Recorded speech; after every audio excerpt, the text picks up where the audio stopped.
A billionaire is dying in the middle of $1 million dinner. His private doctor stands there watching. His bodyguards stand there watching. A room full of degrees, power, and expensive suits, all of them just watching. And the only person who steps forward is a waitress. But this is not a hero story. This is the story of a man who built an entire empire from cold stone, and an ordinary woman he had never once noticed, who forced him to face a truth that could destroy everything he had spent his life protecting. If you've ever felt invisible in a room full of important people, stay with me. Watch this story all the way to the end. Hit that like button and drop a comment telling me what city you're watching from. I want to see exactly how far this story travels. The thing about Ethan Kross was that he never looked sick. That was the most dangerous part. He stood 6'1", broad-shouldered, with the kind of posture that came not from confidence but from years of forcing himself to appear unbreakable, even when everything underneath was quietly falling apart. His dark hair was always cut the same way, short on the sides, slightly longer on top, never a strand out of place. His suits were custom. His shoes were hand-stitched Italian leather that cost more than most people's monthly rent. His watch, a matte black Patek Philippe that he wore so casually it almost looked cheap, was worth $400,000. At 32 years old, Ethan Kross was the youngest self-made billionaire in the Midwest and one of the most closely watched figures in American tech. Kross Technologies had started as a two-person software firm operating out of a rented office in Wicker Park when Ethan was 24. 8 years later, it employed 14,000 people across 3 continents, held government contracts worth hundreds of millions, and was in the middle of a $6.2 billion acquisition deal that would make it one of the 5 most powerful private data infrastructure companies in the country. He had built all of it himself, brick by brick, deal by deal, 18-hour day by 18-hour day. And he had done most of it while quietly, privately, suffocating. Not emotionally, not metaphorically, literally. The attacks had started about 2 years ago, though Ethan could never pinpoint the exact first time. It began as tightness, a strange constriction in his chest during a board meeting in February, the kind he chalked up to stress and forgot about by the time he got to his car.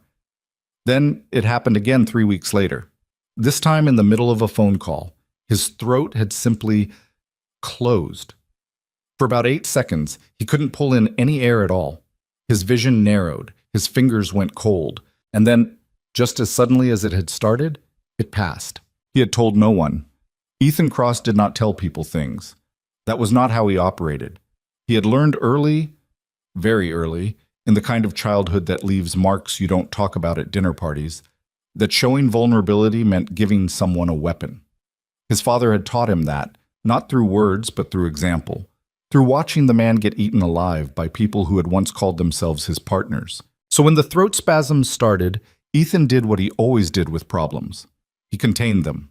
He found a private specialist, Dr. Raymond Holt, a pulmonologist recommended through a discreet network used by Chicago's wealthiest families, and had the situation managed quietly, professionally, and far outside the reach of anyone who might use the information against him. Holt was good at appearances. He spoke in a calm, measured voice that made complicated things sound simple. He had silver hair and a firm handshake, and an office in Lincoln Park that smelled like leather and old money. He prescribed a rotating combination of medications, some for inflammation, some for nerve regulation, some that Ethan didn't fully understand but took, because Holt explained them with the kind of authoritative certainty that made questioning feel foolish. The attacks didn't stop, but they became manageable, predictable almost. Ethan learned his triggers, learned to feel the early warning signs, learned to excuse himself from rooms before things got bad. He had been managing it for 2 years. He was very good at managing things. What he was not good at, what he had never been good at, was asking for help. There was one exception to Ethan's rule about vulnerability, and she was 8 years old and currently in the back seat of his Mercedes, arguing with her tablet. "The answer is wrong," Mia said flatly, not looking up. "The app or you?" Ethan asked. "The app, obviously. 7 times 8 is 56, not 57. It keeps saying 57. Maybe you're pressing the wrong number." Mia finally looked up. She had her mother's eyes, dark brown and uncommonly direct, and Ethan's stubborn jaw. She stared at him with the specific kind of patience that only children use on adults they have decided are being deliberately dense. Dad, I know how to press a number. I know you do. He kept his eyes on the road. I'm just saying, double check before you decide the whole system is wrong. I double checked. The system is wrong. He almost smiled. Almost. Then report the bug. Mia considered this seriously, which was how she considered everything. How? There's a feedback button, usually at the bottom of the screen. She went back to the tablet. 30 seconds of silence, then, found it. Submitting. A pause. Done. I told them the answer is wrong and that my dad says bugs are just problems nobody fixed yet. This time he did smile, just briefly, in the way he allowed himself when it was only the two of them. Mia Cross was the one genuinely uncomplicated thing in Ethan's life, which was its own kind of complicated because she was also the one thing he could not afford to lose. Her mother, Jessica, had left when Mia was 18 months old. Not dramatically, not with screaming or lawyers or betrayal, but quietly, in the way some people leave when they realize they've married an idea of someone rather than the actual person. Jessica had remarried a landscape architect in Portland and sent birthday cards that were always on time and always slightly generic. Mia referred to her as my mom in Oregon, with the easy detachment of a child who had simply organized the information into available categories. Ethan had raised her alone. With help. A live-in nanny named Mrs. Patricia Ozzie, who had been with them for 5 years and who was, if Ethan were honest, probably the primary reason Mia was as emotionally functional as she was, but alone in the way that mattered.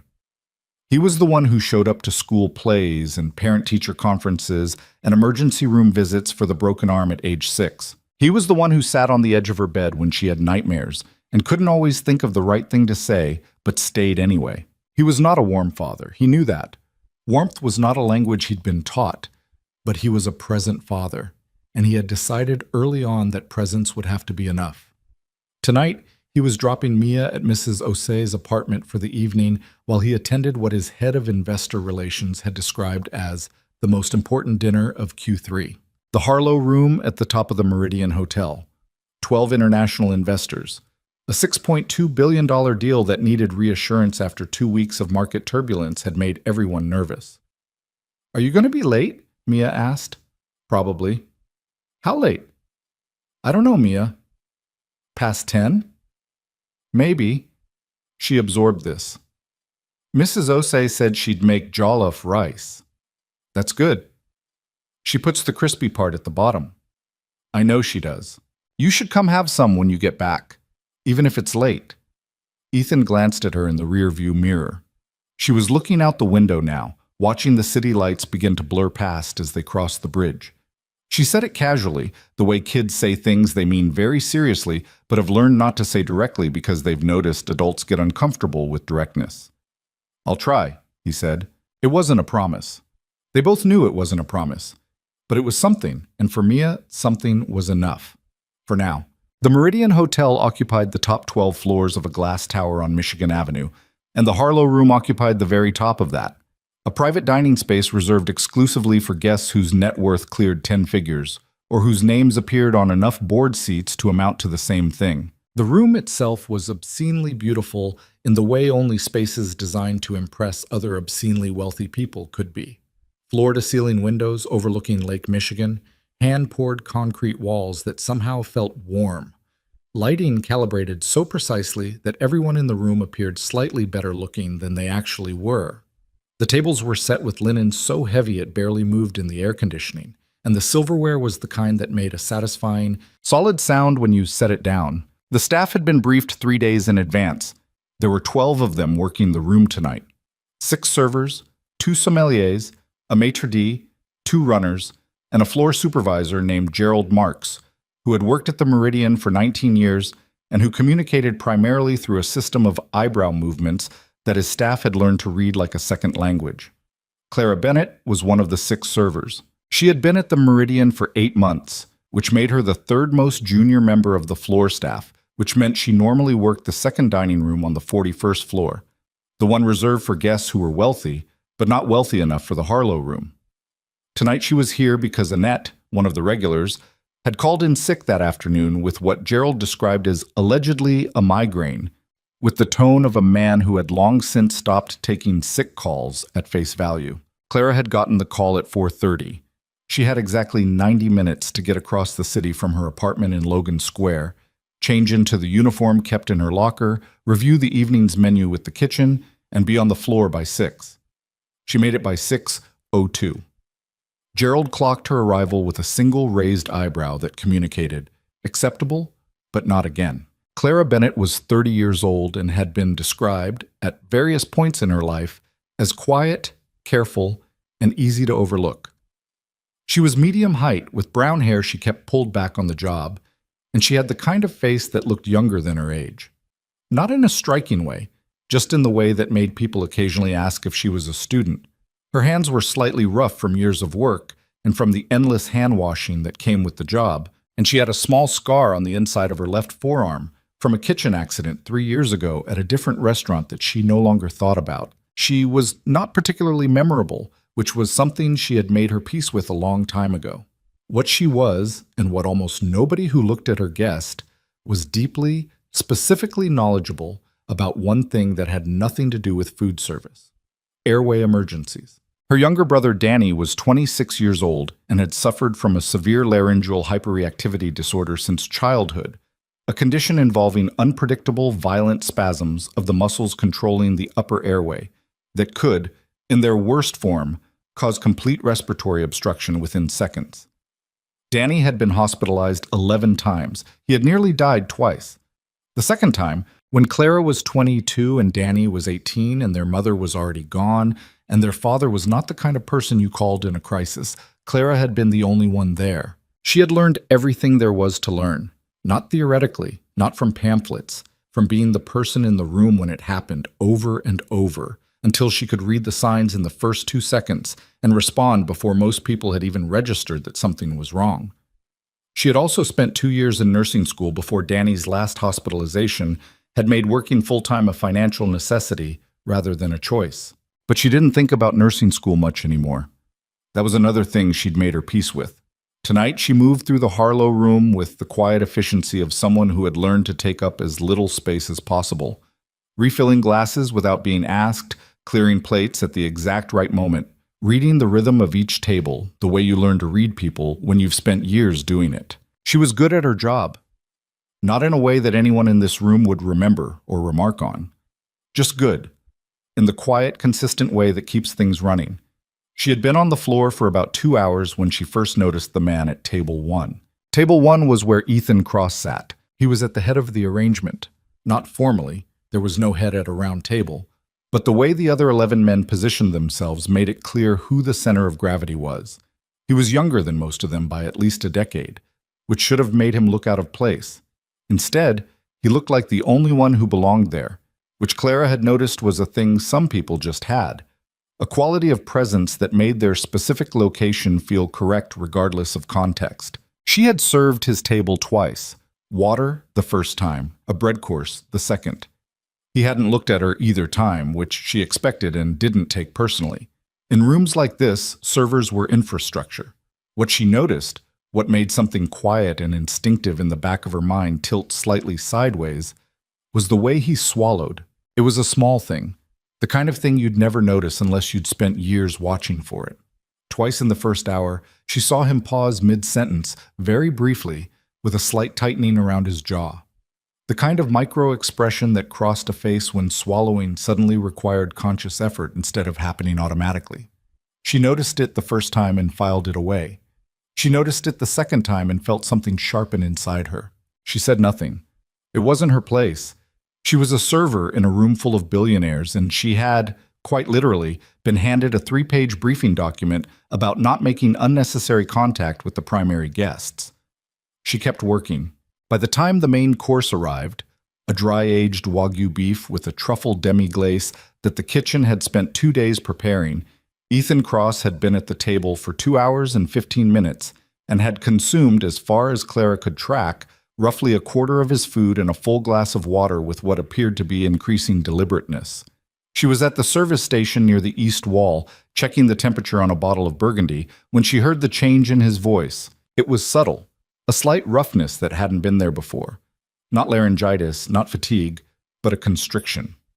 Like something was pressing on the outside of his windpipe from the inside. She set the bottle down. Across the room, Ethan had shifted slightly in his chair. He placed one hand flat on the table, not dramatically, not in a way that would draw attention, but with the specific careful stillness of a person managing something they don't want anyone to see. Clara was already moving toward the edge of the room.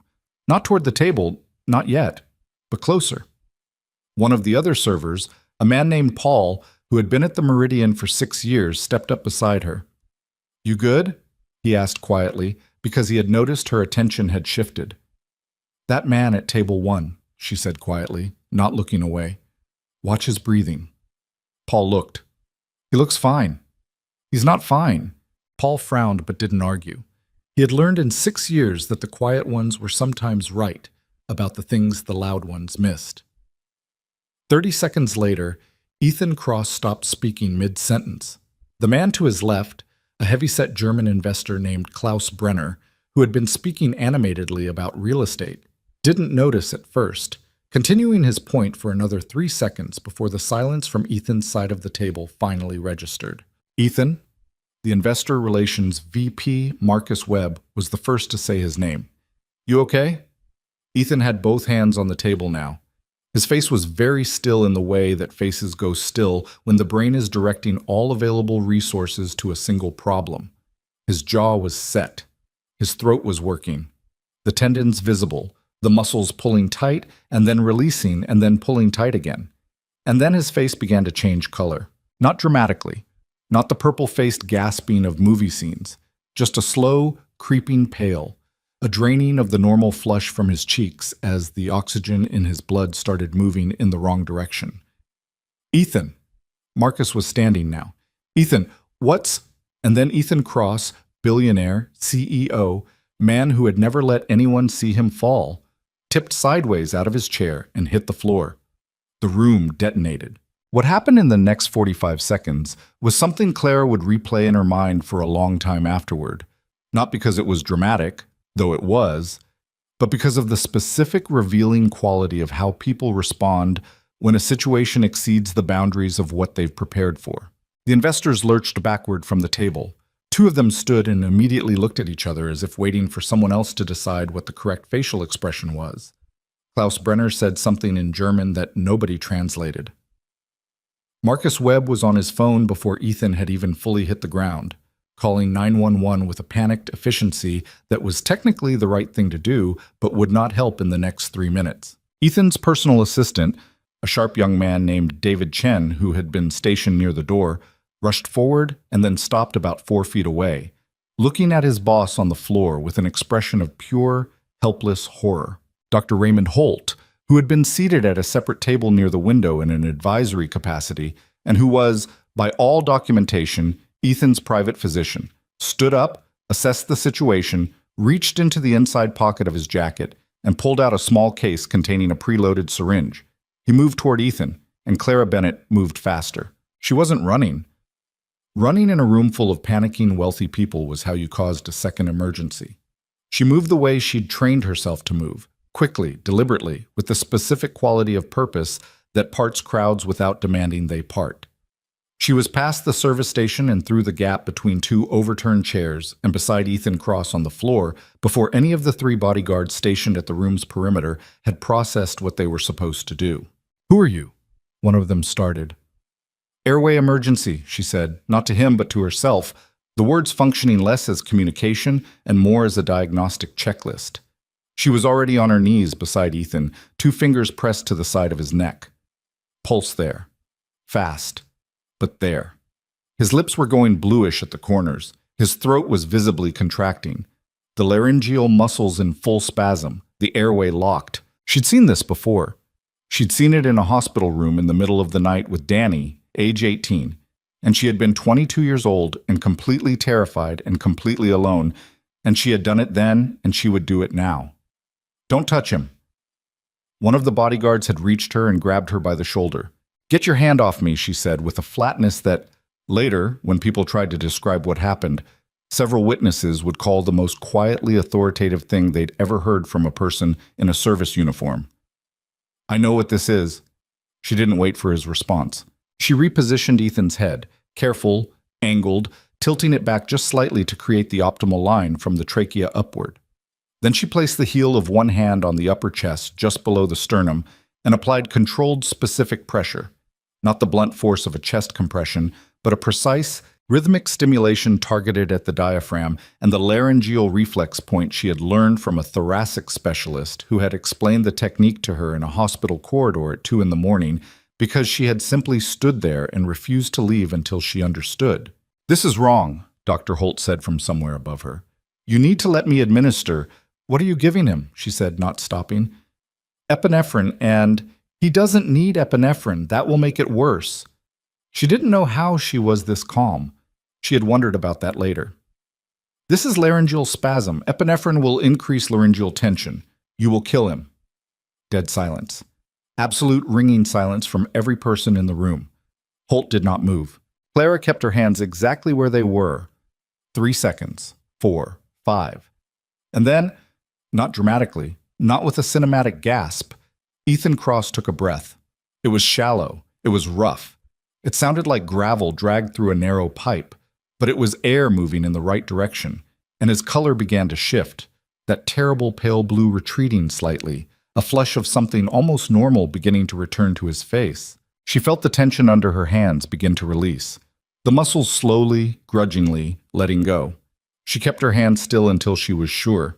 Then she sat back on her heels and looked at the man on the floor. His eyes were open, dark, and slightly unfocused, the way eyes look when the brain is still catching up to the fact that the crisis has passed. He was looking directly at her. Clara Bennett looked back. She wasn't thinking about the $1 million he had promised, somewhere in the chaos, to whoever saved him. She hadn't even registered that announcement in the middle of everything. She wasn't thinking about her job or the confidentiality agreement she'd be handed in the morning or any of the ways this night was going to complicate her life. She was thinking about the way Dr. Holt had hesitated. Not panicked, not confused. Hesitated. Like a man who had done a quick internal calculation before deciding whether to act. The room was still completely silent around her. 12 investors, a dozen staff members, 2 assistants, 3 bodyguards, all of them staring at a woman in a server's uniform kneeling on an expensive floor. Ethan Cross tried to say something. His voice came out as a rough scrape of sound, barely a word. But his eyes were clear, sharpening by the second, and he was looking at her with an expression she couldn't quite read. Not gratitude. Not exactly. More like the look of a man who has just discovered that something he believed was solid was not solid, and he is still working out what that means. She should have stood up and stepped back. That would have been the professional thing to do. The appropriate thing. The invisible thing. Instead, she met his gaze and said quietly, in a voice that only he could hear, "Your doctor was going to make it worse." Ethan Cross said nothing, but he didn't look away. The paramedics arrived 11 minutes after Marcus Webb's call. By then, Ethan was sitting upright, his back against the side of the overturned chair, his breathing slow and deliberate. He had refused to lie down when someone suggested it, which was, Clara thought, probably the most on-brand thing he could have done. She had stepped back when the EMTs arrived, stepped all the way back to the service station, where Paul was standing with the expression of someone who had witnessed something he did not have an adequate category for. "How did you know what to do?" he asked. "My brother," she said simply. And then she started collecting the water glasses that still needed to be cleared from the abandoned tables, because she didn't know what else to do with her hands. Across the room, one of Ethan's people, she thought it was David Chen, the assistant, was trying to speak to him quietly while the paramedics did their assessment. Ethan was answering in short sentences, his voice still rough, his eyes moving across the room with a focused, scanning quality. The way a chess player looks at a board, not at any single piece, but at the whole arrangement. His eyes found her once, briefly, across the length of the room. She looked down at the glass in her hand. Gerald Marks appeared at her elbow. His expression was, for once, completely unreadable, which, in a man whose face functioned as a precise emotional communication system, meant he was dealing with something outside his operational range. "Bennett," he said. "Yes." A pause. "Are you I'm fine. Another pause. What you did, I just... She stopped. Started again. I knew what it was. I've seen it before. Gerald looked at her for a long moment. He was a man who had spent 19 years watching people move through rooms under pressure, and he had developed over that time a fairly accurate intuition for who people actually were beneath their performance. He thought he had Clara Bennett figured out. A good worker, quiet, competent in an unremarkable way. A placeholder until someone more interesting came along. He was revising that assessment in real time. Go take 10 minutes, he said finally. Outside. I don't need... That wasn't a question. She went. The service corridor behind the Harlow room smelled like clean linen and stainless steel. Clara leaned against the wall and looked at the ceiling and let herself, for exactly 30 seconds, feel the full weight of what had just happened. Then she straightened up, pressed her palms flat against the cold metal of the shelving unit beside her, and breathed. Her brother Danny needed surgery. Had needed it for 8 months. His condition had progressed to the point where the spasms were happening with increasing frequency, and the conservative management that had gotten him through his 20s was no longer enough. The surgical option, a specific laryngeal reconstruction procedure performed by a small number of specialists in the country, cost, with the facility fees and the post-operative care, somewhere in the range of $210,000. Danny's insurance covered $40,000. Clara was supporting both of them on her salary from the Meridian and the occasional freelance shift at a catering company. She had a savings account with $11,000 in it, which she was aware of down to the exact dollar because she checked it every Sunday morning like a person tending something fragile. She had heard what Ethan Cross said before he collapsed. She had caught it in the chaos, a fragment of words delivered in a strained voice to the room. $1 million. Anyone who can... He hadn't finished the sentence. She hadn't processed it fully in the moment. Standing in the service corridor, she processed it now. She pressed her hands harder against the shelving unit. She had not done what she did for money. She wanted to be clear about that, at least to herself. In this corridor where nobody could see her and she had no reason to be anything other than honest. She had done it because a man was dying and she knew how to help, and the only alternative was to stand there and watch, which was not something she was built to do. But the money existed. The promise had been made in front of witnesses, and Danny needed that surgery. She allowed herself to think about it for exactly 20 more seconds. Then she went back to work. By the time the paramedics cleared Ethan to remain at the venue, he had refused transport to the hospital with the grim determination of a man who considered hospitalization a form of public defeat. Most of the investors had been quietly escorted to a private lounge on the floor below, where Marcus Webb was conducting emergency damage control with a bottle of 20-year scotch, and the kind of forced calm that takes years of investor relations training to perfect. Ethan Cross sat at the cleared table, jacket off, collar loosened, his private security lead standing 3 feet away like a man who had failed at his one job and was not sure what to do about it. David Chen stood to his right with a tablet and an expression that mixed profound relief with the beginnings of logistical anxiety. There were calls to make. Statements to draft. The evening's events would be on financial news by midnight, regardless of what anyone did. Ethan knew all of this. He was not thinking about any of it. He was thinking about the woman in the server's uniform who had put her hands on him without asking permission and told his doctor, calmly, flatly, in front of a room full of witnesses, that the doctor was about to kill him. He was thinking about the way she had said it, not accusatory, not dramatic, just factual. The way you state something you have verified personally and have no interest in arguing about. Who was she? He said. David looked up from the tablet. I'm sorry? The server. The one who... He paused. His throat was still rough, and speaking at certain pitches required more effort than it should have. The one who helped me. David typed something, looked at something. Clara Bennett. She's been with the Meridian for 8 months. Normally works 41. She was up here covering a sick call. Ethan was quiet for a moment. Find her. David didn't hesitate. He'd learned not to hesitate at instructions that were delivered in that particular tone. He went. Marcus Webb appeared from the direction of the elevator, loosening his tie by a 1/4 inch, which, for Marcus, was the equivalent of total emotional collapse. Ethan, the Morgenstern people want a statement. Brenner is asking whether draft something.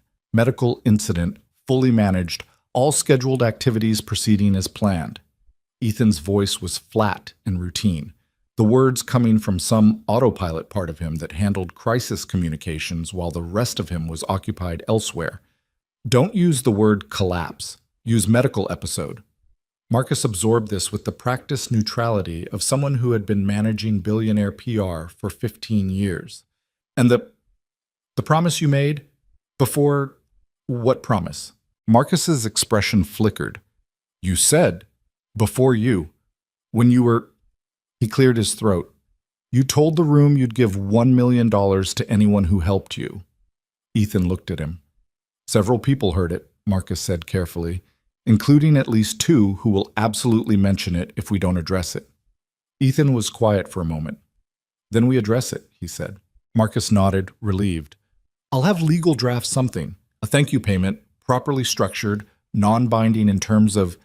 I said I'd pay it, Ethan said. I'll pay it. Marcus stopped. Ethan, that's...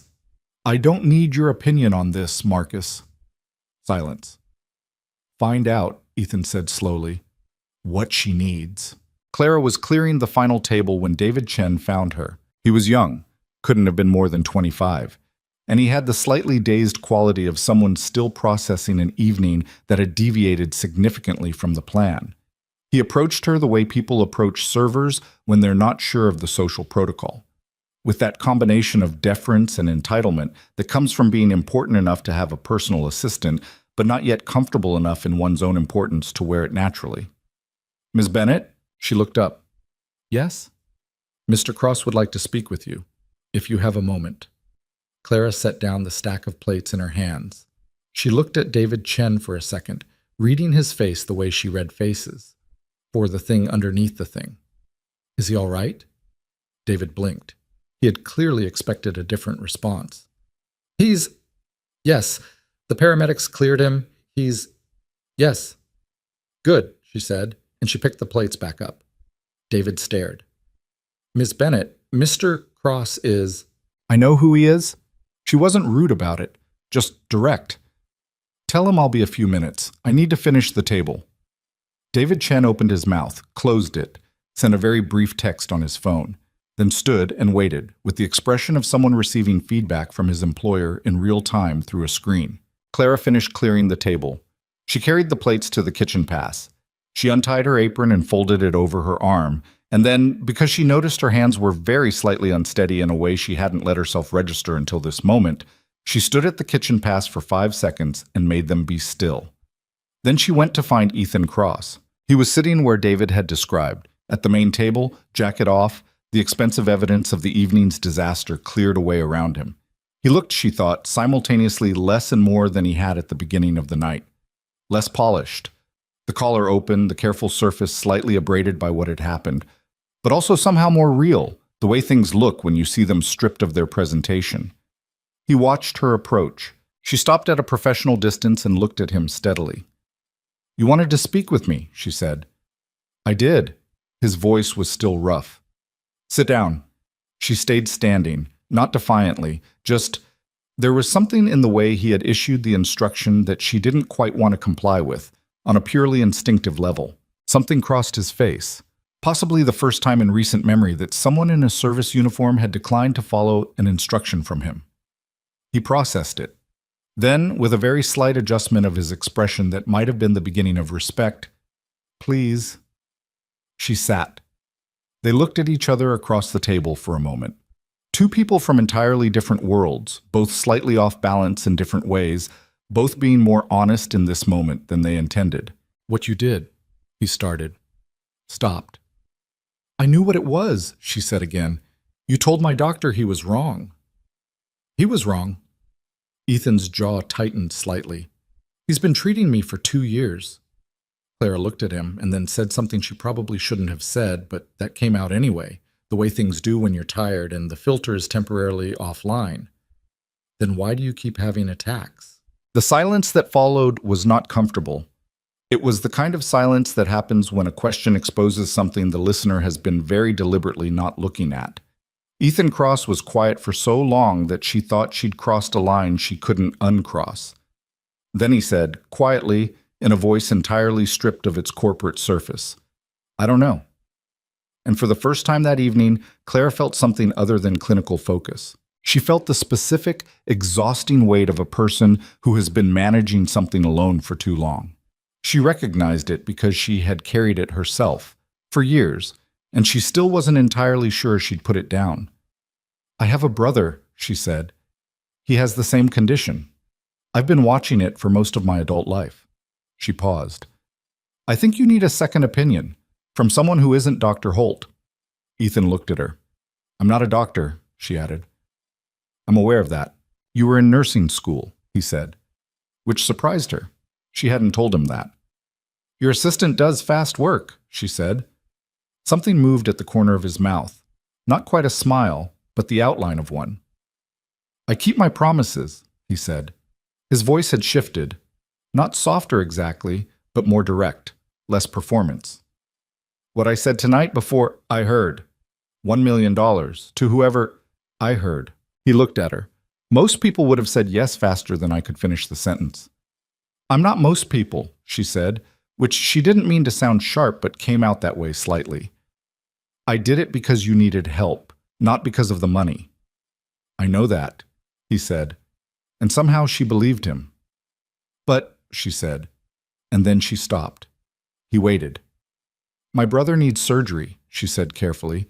The same condition, but worse. He's needed it for 8 months. She told him the number, $210,000, the insurance gap.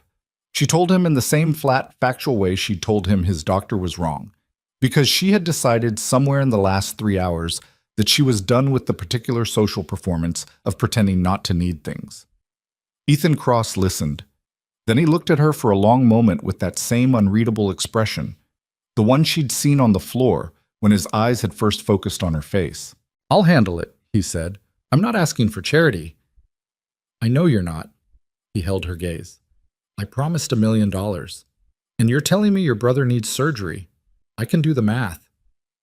Clara Bennett looked at Ethan Cross across the wreckage of the most expensive dinner service she'd ever worked. She was trying to decide if she believed him. Really believed him, not in the way you believe a powerful man when he says something because it's easier than doubting him, but in the actual examined way. She hadn't decided yet. I'll be back tomorrow, she said finally. To talk about your medication. He blinked. You're serious. Someone needs to be. She stood, refolded her apron, looked at him once more. He was watching her with an expression she would think about later, in her apartment in Logan Square, lying awake at 3 a.m. with the city outside her window and her brother's hospital folder on the kitchen table. It was the expression of a man who had been alone in something for a very long time and had just, unexpectedly, in the worst possible circumstances, met someone who understood exactly what he'd been carrying. She left without looking back. Ethan Cross sat alone in the Harlow room for a long time after that, and for the first time in 2 years, he breathed without counting. She got home at 12:43 in the morning. Logan Square was quiet at that hour. Not the dead quiet of suburbs, but the specific Chicago quiet of a neighborhood that had burned hard all evening and was now just breathing.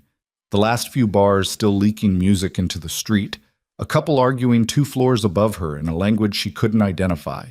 A dog somewhere doing its anxious 3 a.m. bark at nothing. Clara had lived in this apartment for 4 years, and she knew all its sounds, the way you know the sounds of something you've stopped consciously hearing. She locked the door behind her, didn't turn on the overhead light, stood in the dark for a moment with her back against the door and her work shoes still on, and just let the silence of the apartment be what it was. Danny's folder was on the kitchen table where she'd left it that morning.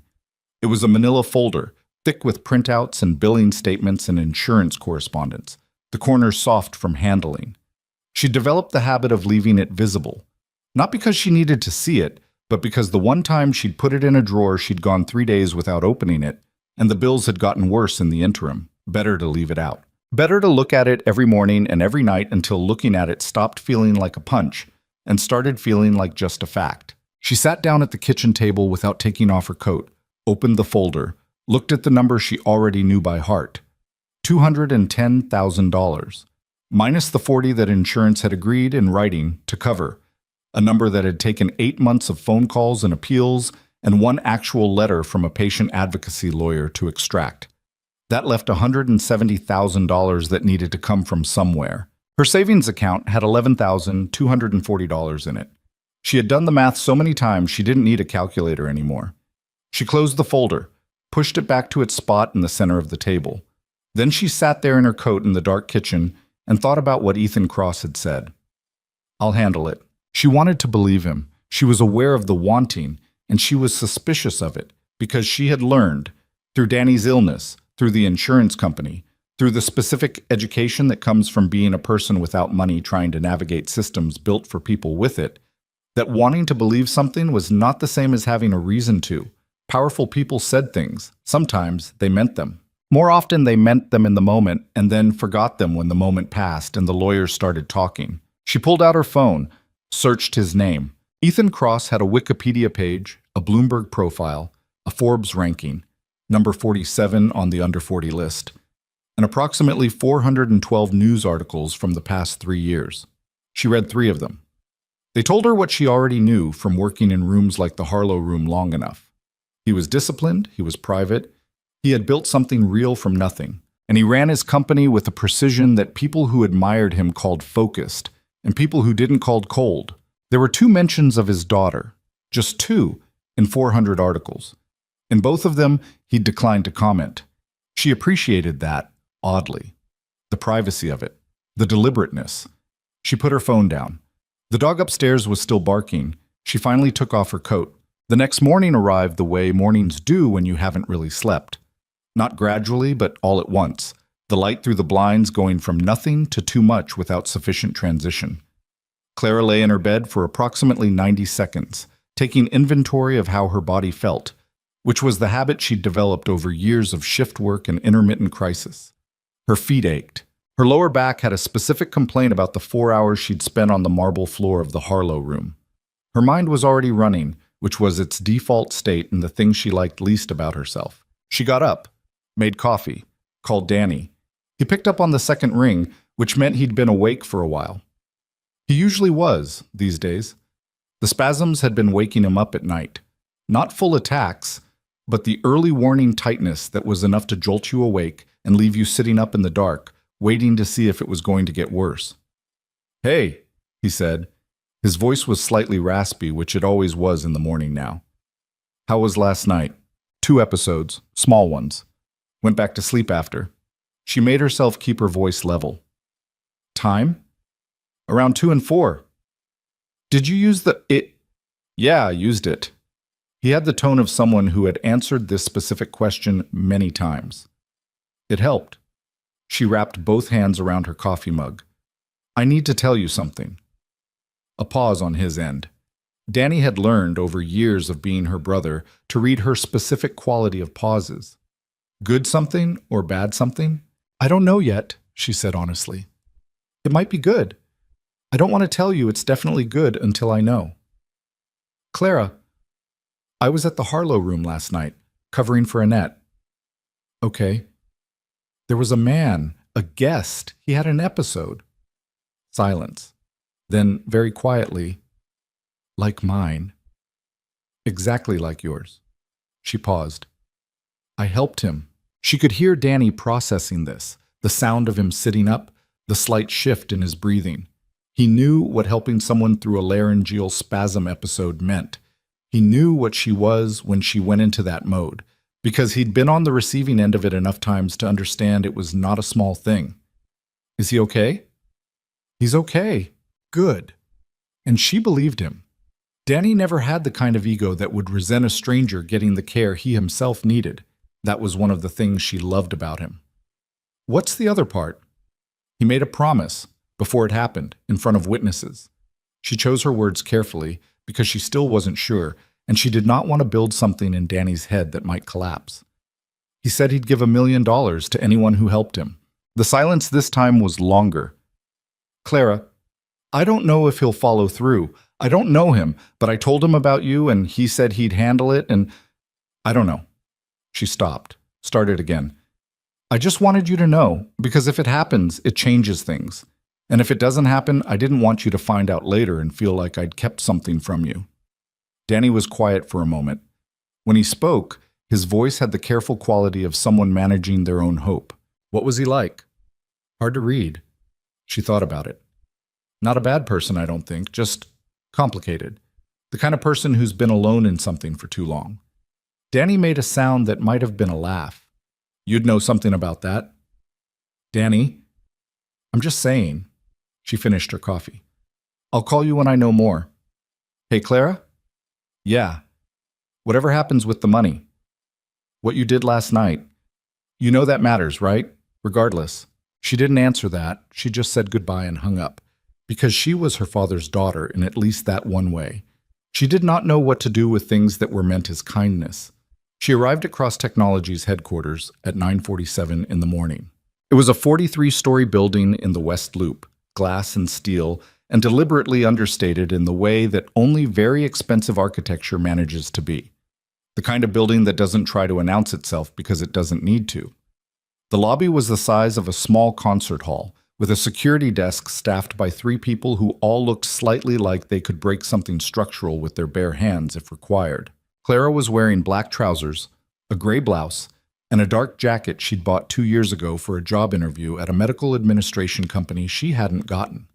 It was the most professional thing she owned that wasn't a uniform. She had her folder under her arm, not Danny's medical folder, but a different one, which she'd assembled at her kitchen table at 6 in the morning, containing the medical documentation she'd gathered over 7 years of managing her brother's condition, research papers, clinical protocols, a specialist's published study on laryngeal spasm intervention techniques. She had spent 2 hours on it before the sun came up. She told the security desk that she was Clara Bennett and she was there to speak with Ethan Cross. She watched their faces do the thing faces do when they're checking a list and finding something they didn't expect to find.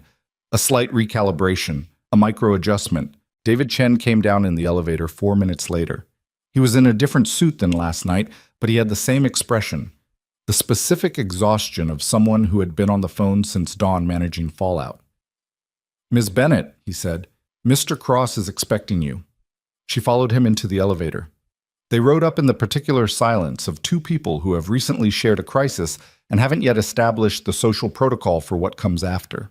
How is he this morning? She asked. David glanced at her sideways. He's working, he said, which she understood to mean he's exactly as he always is, and he will never tell you otherwise. Of course he is, she said, without judgment. They emerged on the 39th floor into a space that was deliberately less dramatic than the lobby. Open plan, clean lines, the particular hum of a floor where serious work was happening. Heads came up as she walked through, and she was aware of the attention without being rattled by it. She had been the person people looked at in the wrong kind of way for most of her adult life. She had developed a functional indifference to it. Ethan's office was at the corner with windows that looked north and east over the city. He was standing when David opened the door, not at his desk, but at the window, one hand in his pocket, looking out at the skyline with the expression of someone who had been staring at the same point long enough that they'd stopped actually seeing it. He turned when she came in. He was in a different suit, dark navy, no tie. He looked more rested than she would have expected from a man who'd spent part of the previous evening on an expensive floor turning blue, but there was something around his eyes, a tightness that hadn't been there when she'd first seen him at table 1, that told her the rest had been mostly performative. You came, he said. I said I would. He looked at the folder under her arm. What's that? Documentation. I want to show you something about your medication. He was quiet for a second. Then he gestured toward the chair across from his desk. This time he said please first, which she noticed and didn't remark on. She sat. He sat across from her, and she opened the folder, and for the next 22 minutes she laid out what she'd spent the early morning assembling. She wasn't a doctor. She said so again, up front, clearly, not as a disclaimer, but as a fact. What she was someone who had spent years in proximity to a specific condition and who had, in that time, developed a working knowledge that most civilians didn't have and that some clinicians underestimated. The class of medications Holt had prescribed, she showed Ethan the papers, pointed to the relevant sections, used plain language where she could, had a documented interaction pathway that, in a subset of patients with already sensitized laryngeal tissue, could produce a chronic cycle of inflammation and spasm. Not in everyone. Not even in most people, but in a specific physiological profile that, based on what she'd observed the night before, fit Ethan's presentation fairly precisely. It wasn't proof. She said that too. It was a hypothesis that needed to be tested by an actual specialist. But it was the hypothesis that explained why a man had been getting worse for 2 years under the care of a doctor who was supposed to be making him better. Ethan listened. He didn't interrupt, which surprised her slightly.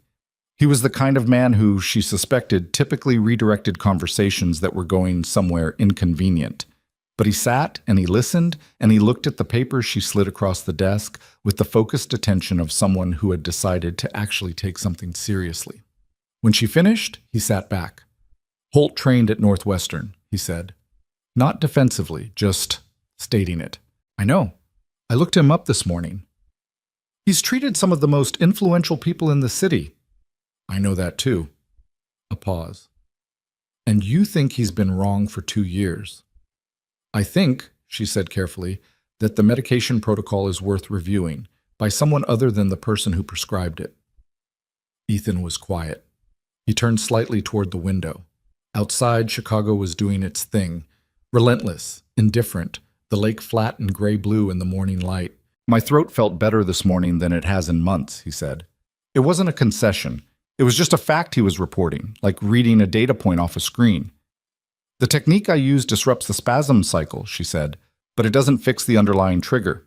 If the medication is the trigger, stopping the medication is the only thing that helps long-term."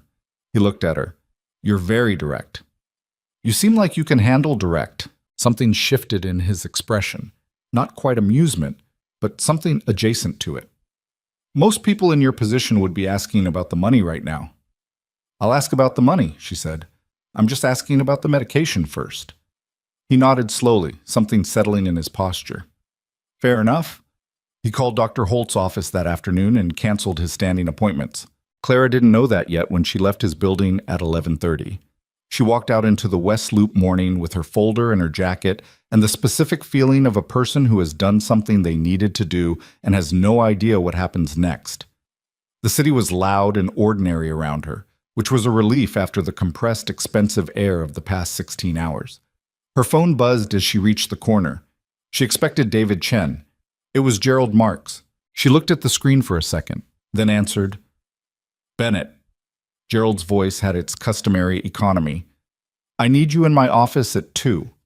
I have a shift tonight." "I know you have a shift tonight."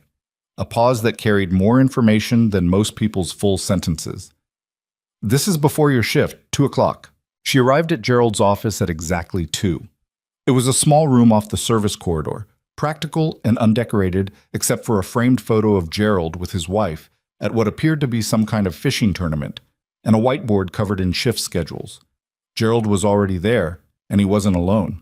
There were 2 other people in the room, a woman Clara didn't recognize in a fitted charcoal suit holding a leather portfolio, and a man in his 50s in a blue blazer who introduced himself with a smile that didn't quite reach his eyes as Richard Vaughn, Senior Legal Counsel for Cross Technologies. Clara looked at Gerald. Gerald's expression said, "I didn't have a choice about this." She looked back at Vaughn. "Ms. Bennett," he said, with the practiced warmth of someone who had learned to deliver difficult things gently. "I appreciate you coming in. I wanted to have a quick conversation before things get complicated." He set a thick document folder on Gerald's desk and a white envelope on top of it. "Mr. Cross is deeply grateful for your assistance last night. We want to acknowledge that properly." Clara didn't sit down. She looked at the envelope. "What's in the folder?" she asked. "A standard confidentiality agreement. Given the nature of the situation, Mr. Cross's medical condition, the circumstances, the presence of financial partners, we need to ensure that the details of what occurred remain private. It protects everyone involved, including—" "And the envelope?" Vaughn paused. "A payment. For your discretion and your assistance. We feel it's a generous—" "How much?" He told her the number, $50,000. Clara stood there. She could feel Gerald watching her, and the woman in the suit, and Vaughn with his practiced smile, and she could feel the weight of $50,000 pressing against the $11,000 in her savings account, and the folder on her kitchen table with the number she knew by heart. She picked up the confidentiality agreement. Read it. Not skimmed, actually read it, clause by clause, while the room waited. It took 4 minutes. Vaughn shifted his weight once. The woman in the charcoal suit didn't move at all. When Clara finished, she set it back down on the desk. "He promised $1 million, she said. "Ms. Bennett, in front of witnesses, I didn't imagine that. The situation last night was Mr. Cross was under significant distress. A statement made in that context is still a statement," she said, "made in front of a room full of people who will all remember it exactly the same way." Vaughn's smile adjusted slightly at the edges. Less warmth, more calculation. "Ms. Bennett, I think you should consider that we can structure this conversation in several different ways. The payment we're offering is substantial and—" "I'm not signing this," Clara said. The room went quiet. "I want to be clear," she said, and she was aware that her voice was steady, in a way it had no real right to be given what was inside her chest right now, which was something between terror and absolute resolve. "I'm not doing this for money. I was not thinking about money when I helped him, but he made a promise. And my brother needs surgery that costs more than what's in that envelope. So I'm not signing something that prevents me from telling people what happened in exchange for an amount that doesn't cover what he said he'd pay." Vaughn looked at her for a long moment. "If you refuse to sign," he said carefully, "we may have to discuss the matter of your conduct last night. Unauthorized contact with a VIP guest. Interfering with a licensed physician. Richard." The voice came from the doorway. All 4 people in the room turned.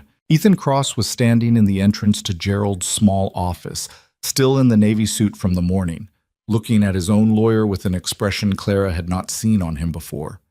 A cold, specific displeasure that was distinct from anger. Anger was hot. This was not hot. Vaughn straightened. "Ethan, I know what you were doing." Ethan stepped into the room. It was not a large room, and his presence shrank it further. He looked at the folder on the desk, at the envelope, then at Clara. "I asked you to find out what she needed," he said to Vaughn with a quietness that was significantly worse than shouting. "Not to offer her a settlement. The agreement is standard procedure when—" "She's not being sued, Richard. I'm not in litigation. I had a medical emergency and she helped me." He paused. Every word was separated by a precision that was distinctly uncomfortable to be in the room with. "Get out." Vaughn opened his mouth. "Take your colleague and get out of this office." They left. The woman in the charcoal suit went without a word, which suggested she had better instincts than her employer. When the door closed, Ethan looked at Gerald, who immediately found something of great interest to look at on his whiteboard schedule. Then he looked at Clara. She was still standing in the center of the room with her arms at her sides and her face carefully neutral, doing the thing she did when something had shaken her more than she intended to show. "I didn't send them," he said. "I know." She said it before she'd fully decided if she believed it. Then, a second later, "I think I know. Vaughn operates on protocol. I told David to—" He stopped, rubbed the back of his neck with one hand, which was, she would realize later, the closest thing to a gesture of frustration she would ever see from him. "It wasn't what I intended." "What did you intend?" He looked at her steadily. "I intended to pay you what I said I'd pay you, and to talk about your brother." She studied his face. She was good at reading faces. She had spent years doing it, reading her mother's face when she was still alive and things were going wrong, but nobody said so. Reading Danny's face for the early signs of an episode, reading the faces of guests at expensive restaurants to gauge what they needed before they asked. She had developed, over time, a fairly reliable sense of when someone was performing sincerity and when they were just being sincere.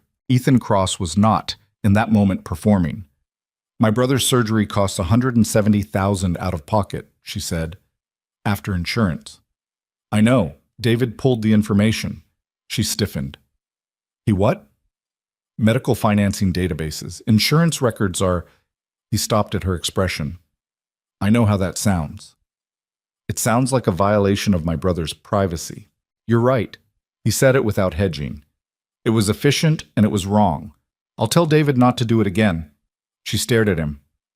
"You're very strange," she said, which was not what she meant to say but came out anyway. Something moved at the corner of his mouth. "I've been told. I don't want him investigated. I don't want his records pulled. I told you what we needed because I chose to tell you. That's different. Understood. Is it? Yes. He met her eyes.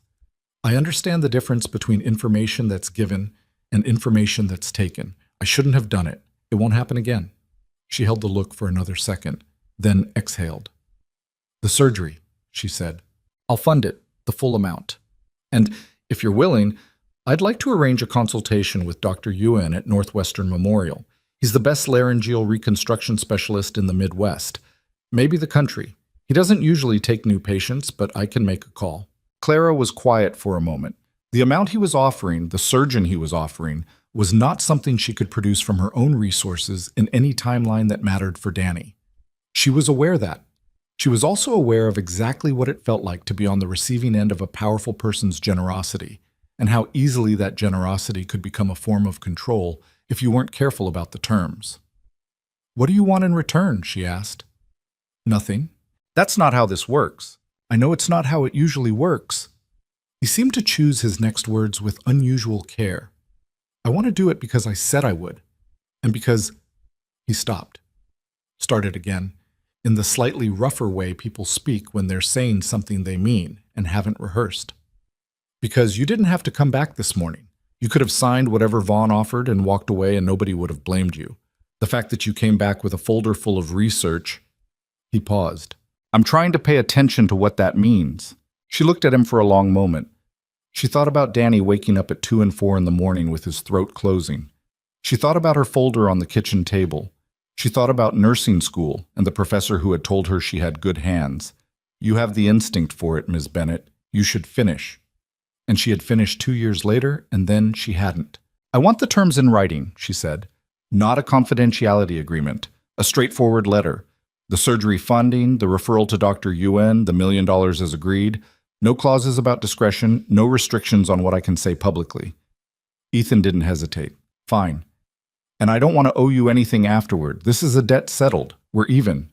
Even, he agreed. She nodded. Something in her chest loosened by a fraction. Not relief exactly, but the particular release that comes when you've been braced for a fight and the fight doesn't happen the way you expected. One more thing, she said. He waited. Your medication. I wasn't kidding this morning. You need to see someone who isn't Holt. I can give you a name. There's a pulmonologist at UIC who published a study on laryngeal hyperreactivity in 2021. His name is Dr. Marcus Webb. She paused. Not the Marcus Webb who works for you. Something flickered in his eyes. That would have been confusing. The paper is in the folder I brought this morning. I left it with David. She paused again. You should read it. He looked at her with that expression she was beginning to recognize, the one she didn't have a name for yet, the one that was something between respect and something else that she wasn't ready to look at directly. Why? He said. Not challenging, genuinely asking. She thought about it honestly. Because you have a daughter, she said, and she needs you to be around. The silence that followed was different from the other silences in the room. It had a different weight. Ethan Cross looked at her for a long time, and then, very quietly, he said, How do you know about Mia? I don't. David mentioned you had a daughter last night when I asked him why you seemed so controlled during the episode, like you were trying not to scare someone. She held his gaze. Someone who wasn't in the room. He looked at the window. Outside, the city. The lake beyond it, flat and enormous and indifferent to everything happening in this small office. She's 8, he said. It came out the way things come out when someone says something true and bare without dressing it up. I know. Neither of them said anything for a moment. I'll read the paper, he said finally. Good. She picked up her jacket from the back of the chair where she'd draped it. She buttoned one button at the collar, a habit, her hands doing something while her mind settled. She was almost at the door when he spoke again. Miss Bennett. She turned. He was still looking at the window. My attorney was going to threaten your job. When he started talking about unauthorized contact, that was a threat. You should know that so you can prepare for it. She looked at the back of his head. Am I being fired? No. He turned then. But Vaughn plays a long game, and he doesn't like losing. He'll find another angle. She absorbed this. Is this your way of warning me? It's my way of being honest with you, since you seem to prefer it. She stood in the doorway for a second. Gerald's whiteboard, the fishing photo, the city outside and the shift she had in 3 hours, and the call she needed to make to Danny and the life that was waiting, complicated and unresolved and hers, outside this building. "Mr. Cross," she said. He looked at her. "I've been dealing with systems that don't want to pay out for 8 months. Your lawyer is not the scariest thing I've faced this year." She left. She heard, just before the door swung closed behind her, something she hadn't expected. Not quite a laugh. More like the sound a person makes when something strikes them as true in a way they didn't anticipate. She walked through the building and out into the West Loop afternoon and called Danny from the corner of Randolph and Morgan, standing in the wind off the highway with her hand cupped around the phone. And she told him to call Dr. Ewan's office in the morning because there was going to be a referral. He was quiet for a long time. "Clara," he said finally, his voice rough in a way that had nothing to do with his throat. "Don't," she said, "don't do the thing." "I'm not doing a thing. You're about to do the thing where you cry, and then I have to act like I'm not about to cry. I'm not—" A pause. A sound that was definitely him not crying. "I'm just Clara." "I know," she said. "How did—" "I'll explain later. Go to sleep early tonight, okay? Use the positioning pillow." "I know how to use the positioning pillow." "I know you know." She hung up, stood on the corner for a moment. The wind was cold and real, and the city was loud and full of people going somewhere, and Clara Bennett stood in the middle of it and felt, for the first time in 8 months, something that was not exactly hope, but was close enough to it that the difference might not matter. She went home. She made dinner. She did not look at the folder on the kitchen table. She left it there, in the center of the table, in the place it had lived for 8 months. But for the first time, she left it closed. The footage appeared online at 6:14 in the morning, 3 days after the dinner at the Harlow Room. Someone had leaked it. Not the full security recording. Whoever did it was careful enough to clip it down to 47 seconds, just enough to show Ethan Cross at the table, the moment his body went wrong, the fall. And then a woman in a server's uniform moving through the frozen crowd with a purpose that made everyone else in the frame look like furniture. The clip ended just before Clara's hands made contact, just before the part that would have required explanation. It didn't need explanation. 47 seconds was enough. By 7 in the morning, it had 400,000 views. By 9, it had crossed 2 million. By noon, when Ethan's communications team had assembled in the 39th floor conference room with the specific energy of people who had not slept and were running on bad coffee and controlled panic, it was the third most watched clip on every major platform and the leading story on 3 financial news networks. The headline that did the most damage came from a financial blog that had, in Ethan's own private assessment, approximately 40,000 readers who were disproportionately the exact 40,000 people he needed to not read it. The headline read, "Cross-Tech CEO collapses at investor dinner. Source, he's been sick for months."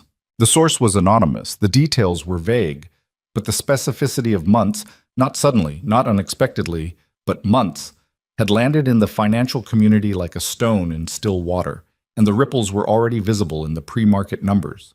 Cross Technologies had opened down 4.5%. Ethan watched the number on the screen in his office. He was standing at the window again. The same posture Clara had found him in 2 mornings ago, one hand in his pocket, looking at the city.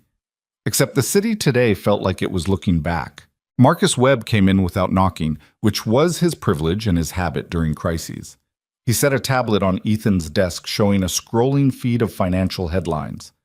Morgan Stern's people called at 7:30. Brenner sent an email at 8. Both are asking for a call before markets close. Set it up. The Kellerman Group has put a hold on the secondary agreement pending. I heard you. Ethan? Marcus stopped. Used the specific tone he only used when he had decided that professionalism required him to say something his employer did not want to hear.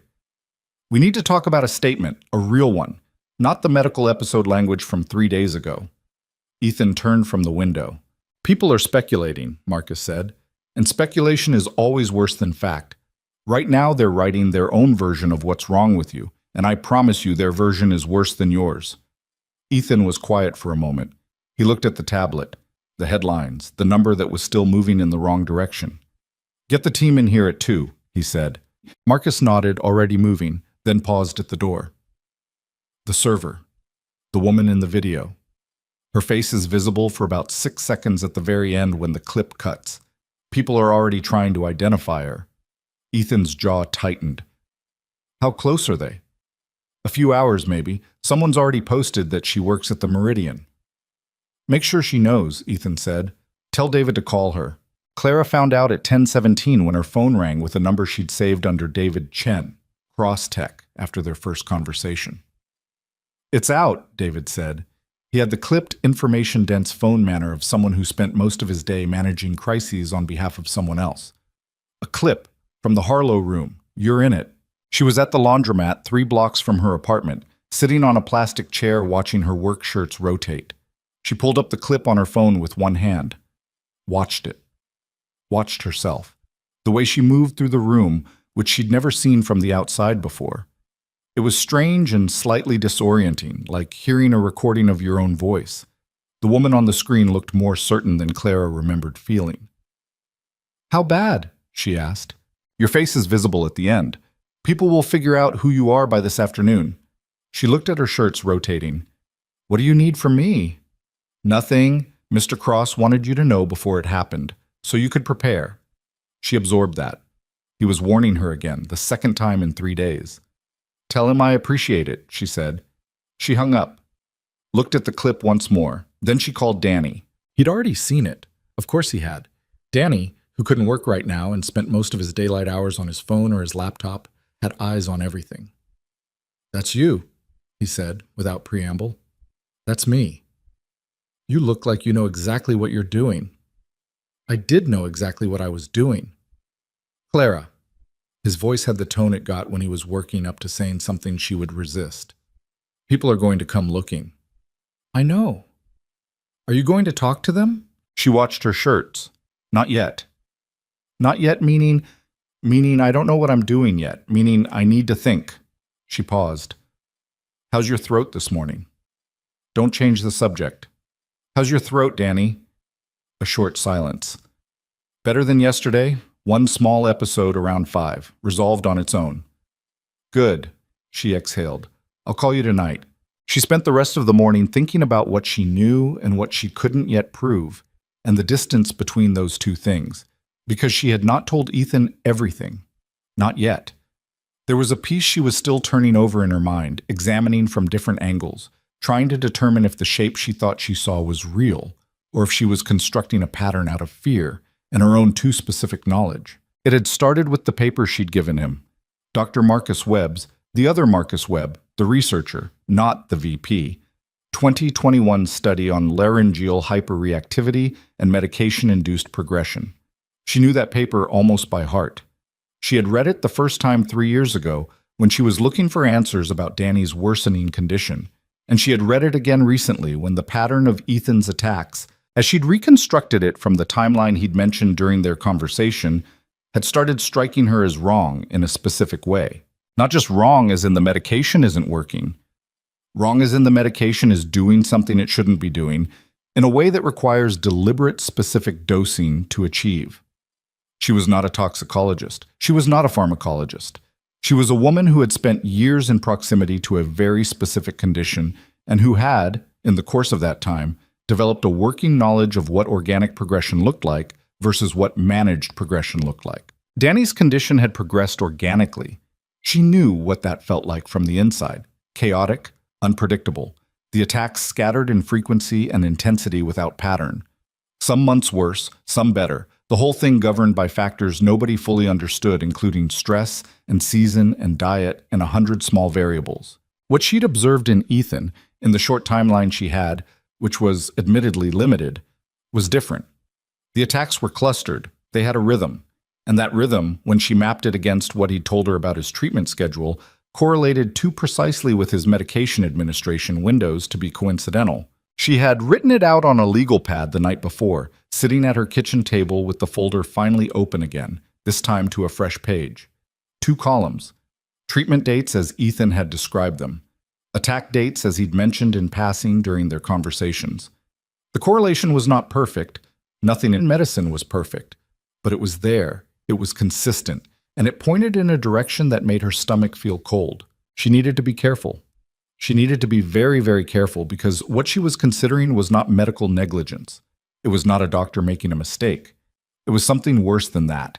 And if she said it out loud without sufficient evidence to back it up, she would look like exactly what powerful people's lawyers love to paint cautious women as: paranoid, overreaching, manufacturing drama to inflate her role in the story. She needed more. She arrived at Cross Technologies at 1:45. She had called David at noon and asked, with a directness she'd decided to just commit to at this point, whether she could attend the 2 o'clock meeting. There was a pause, and then David had said he'd ask, and then called back 7 minutes later and said yes. The conference room on the 39th floor had 12 people in it when she got there. Communications team, legal team, a different lawyer than Vaughn, a younger woman named Priya Anand, whom Clara immediately assessed as sharper and considerably less hostile, and Marcus Webb, the VP, who looked like a man who had been awake since the beginning of time. Ethan was at the head of the table. He looked at her when she came in. Not surprised. He'd known she was coming. Just looked in that direct assessing way that she was learning was simply how he looked at everything. "Sit wherever," he said. She sat near the middle of the table, which put her between two communications people who both glanced at her with the slightly puzzled expression of people who couldn't quite categorize her presence. She was not, visibly, one of them. She was in the same dark jacket and black trousers from 2 days ago, which was the only professional outfit she owned, and she was aware of that. She focused on the meeting. The first 40 minutes were strategy. Marcus laid out the situation in clean, unhappy detail. The stock drop, the investor calls, the hold from the Kellerman Group, the media cycle that was at this point essentially riding its own momentum. The communications lead, a brisk woman named Sasha, presented 3 statement options ranging from minimal disclosure to full transparency, each with an associated risk analysis. The lawyers reviewed liability considerations. Everyone spoke with the professional fluency of people who did this for a living and were doing it well. And through all of it, Ethan sat at the head of the table and listened with the particular quality of attention he had. Not passive, not checked out, but visibly processing, integrating, the kind of listening that is also calculating. When Sasha finished the 3 options, he was quiet for a moment. "There's a 4th option," he said. Sasha looked up from her notes. "I tell them the truth," he said. The room did the specific kind of silence that happens when a group of professionals simultaneously processes that their most important client has just said something that violates every operating principle of their field. Marcus spoke first. "Ethan, not all of it. Not of the medication speculation. We're not there yet." He glanced at Clara when he said that briefly. A look that communicated, "I haven't forgotten." But the condition, the fact that I have a condition, the fact that I've had it for 2 years, the fact that it's manageable and I'm pursuing further treatment. He paused. The truth about what's been happening, without the parts we don't know yet. Priya, the lawyer, said carefully, "That opens disclosure questions around the investor agreements." "I know." "The timing, given the acquisition." "I know." "Ethan," Marcus was using his tone again, "the market has already moved 4.5 points. If you go out there and confirm that you've been managing a chronic condition without disclosing it to investors, they'll be angry," Ethan said flatly. "Yes, and then they'll watch me handle it honestly, and they'll decide whether the company is more than one person's medical history."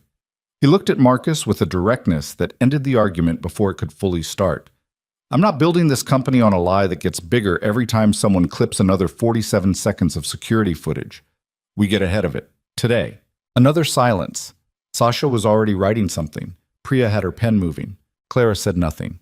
She was watching Ethan Cross make a decision that was going to cost him something significant in the short term, and that he was making anyway, and she was trying to reconcile the man doing that with the man whose lawyer had tried to buy her silence with $50,000 4 days ago. She was finding that people were consistently more complicated than either their best or worst moments suggested. After the meeting broke up, and people drifted into smaller clusters of urgent, murmured planning, Ethan caught her eye from across the room, a slight inclination of his head toward the door. She followed him out into the corridor. He stopped near the window at the end of the hall, far enough from the conference room that their voices wouldn't carry. The city spread below them, indifferent and enormous, and she had noticed that he always seemed to orient himself toward windows when he needed to think, like he required a large visible distance to match whatever distance he was working through internally. "You wanted to say something in there," he said. She looked at him. "How did you know? You had the look of someone not saying something?" She filed that away, the fact that he was watching her closely enough to read that. She took a breath. "I need to ask you something about Holt, and I need you to answer it honestly, which I know is a strange thing to say to someone about their own doctor." "Ask. How did you find him?" "Originally?" Ethan's expression didn't change, but something behind it shifted slightly. "Through a network. Private referral system for high-profile clients who need medical discretion." "Who made the referral?" A pause. "My head of security at the time, a man named Pierce. He left the company about 18 months ago." "Why did he leave?" "We had a disagreement about protocol. He relocated to the East Coast." Ethan's voice was even, but there was something in it now, a very slight tightness, like a man who is following a thread he hasn't followed before and doesn't yet know where it leads. "Why are you asking about Pierce?" "I'm not sure yet," she said, which was honest. "Can I ask you about the medication itself? The specific compounds?" "I can get the full prescription record. I'd like to see it. All of it. Every adjustment, every dosage change, for the full 2 years." He looked at her for a moment. "You think this is more than a prescribing error?" It wasn't a question. He was smart. She had known that from the beginning, had registered it in the way he processed things. And he had been sitting with this information for 4 days now, and he had arrived, she could see, at the edge of the same place she was standing. "I think," she said carefully, "that the pattern of your attacks is unusual, and I think the medication protocol has some specific features that I want a professional to review before I say anything more definitive." "What kind of professional?" "A toxicologist, or a clinical pharmacologist, someone who can look at the compound interactions and tell us whether the effects you've been experiencing are consistent with standard side effect profiles or whether they're consistent with something else." The word "something else" sat between them for a moment. Ethan Cross was very still. "That's a serious thing to suggest," he said quietly. "I know it is. I'm not suggesting it. I'm saying I want it ruled out." She held his gaze. "Do you know anyone who's had access to your medication, other than Holt?" He was quiet for a long time. "My household," he said finally. "Mrs. Osei, my housekeeper. My previous security lead, Pierce, before he left. He had full household access." A pause. "My assistant, various staff." "Pierce," she said. "He left 18 months ago. Your attack started 2 years ago." The stillness that came over Ethan's face in that moment was different from his ordinary stillness. It was the specific stillness of a person whose mind has just made a connection and is running its implications at speed, going very quiet on the outside while something very loud happens on the inside. "Pierce recommended Holt," he said. Very slowly. "Yes." "And the attack started shortly after Holt began treating me." "Yes." He turned to the window. She let him have the silence. Outside, Chicago was going about its business. The lake flat and gray under a thin November sky, the traffic on the expressway moving in its steady mechanical pulse, the world completely unconcerned with the conversation happening 39 floors above it. "I need the prescription record," he said. "I know. And I need the name of your toxicologist." "I don't have one, but I know how to find one. Give me 24 hours." He turned back from the window. His jaw was set in a way she recognized. Not anger exactly, but the expression of a man who has just reoriented his entire understanding of a situation and is now recalculating from a new position. "You came to the office today to tell me this," he said. "I came because you invited me to the meeting. But yes, this was the conversation I needed to have. You could have led with it." "I didn't have enough yet to lead with. I still don't." She paused. "I have a pattern and a hypothesis." "That's not the same as evidence." He looked at her. "Most people would have gone to the press with a lot less." "I'm not most people," she said. She'd said it before. It landed differently this time. Not as a deflection, but as something she meant specifically. Something moved across his face. She had seen that expression before. In the restaurant, on the floor, the first time he'd looked at her with any real attention. It was, she had decided, the expression of a man who was genuinely surprised by something and was not accustomed to the feeling. She left the building at 4:15. The afternoon had turned cold, the kind of Chicago cold that arrived in early November like a creditor who'd been patient all summer and was done being reasonable. She walked 2 blocks to the nearest coffee shop, ordered the cheapest thing on the menu, and sat at a corner table and spent an hour on her phone identifying clinical pharmacologists in the Chicago area who published research on drug interaction profiles. She found 3 names. The most relevant was a Dr. Angela Reyes at the University of Illinois at Chicago.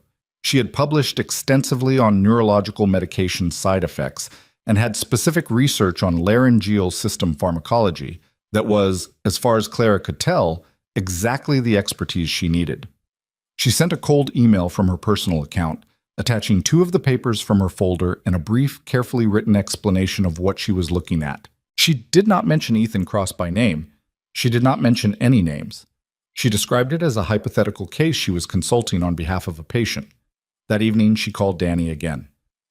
"I saw the press conference," he said, before she could speak. Because of course he had. Ethan Cross had made a brief, direct statement at 4:45, standing at a podium in the lobby of Cross Technologies with no notes. He had confirmed that he had been managing a chronic airway condition for approximately 2 years. He had confirmed that the incident at the Harlow Room was related to that condition. He had said the condition was being reevaluated with new medical guidance and that he anticipated significant improvement in his management of it going forward. He had thanked, briefly but by name, Clara Bennett, a member of the Meridian Hotel staff, for her assistance during the incident. He had said the name clearly, directly, without the hedging language of a woman who was present or a staff member. He'd said Clara Bennett, and then he'd moved on, in a way that was somehow both a protection and an acknowledgement at once. By the time Clara's phone started ringing with numbers she didn't recognize, she was already back in her apartment in Logan Square, sitting on her couch with her shoes still on. She let them ring. "He named you," Danny said. "I heard. You okay?" She thought about it honestly. "I'm processing." "Are you going to talk to any of them, the press?" "Not yet."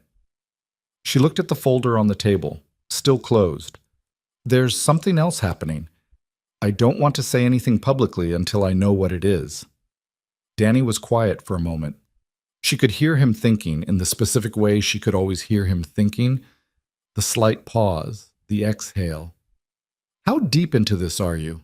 It was a real question, not a worried brother question, not a be careful question, a genuine, what is the actual situation question.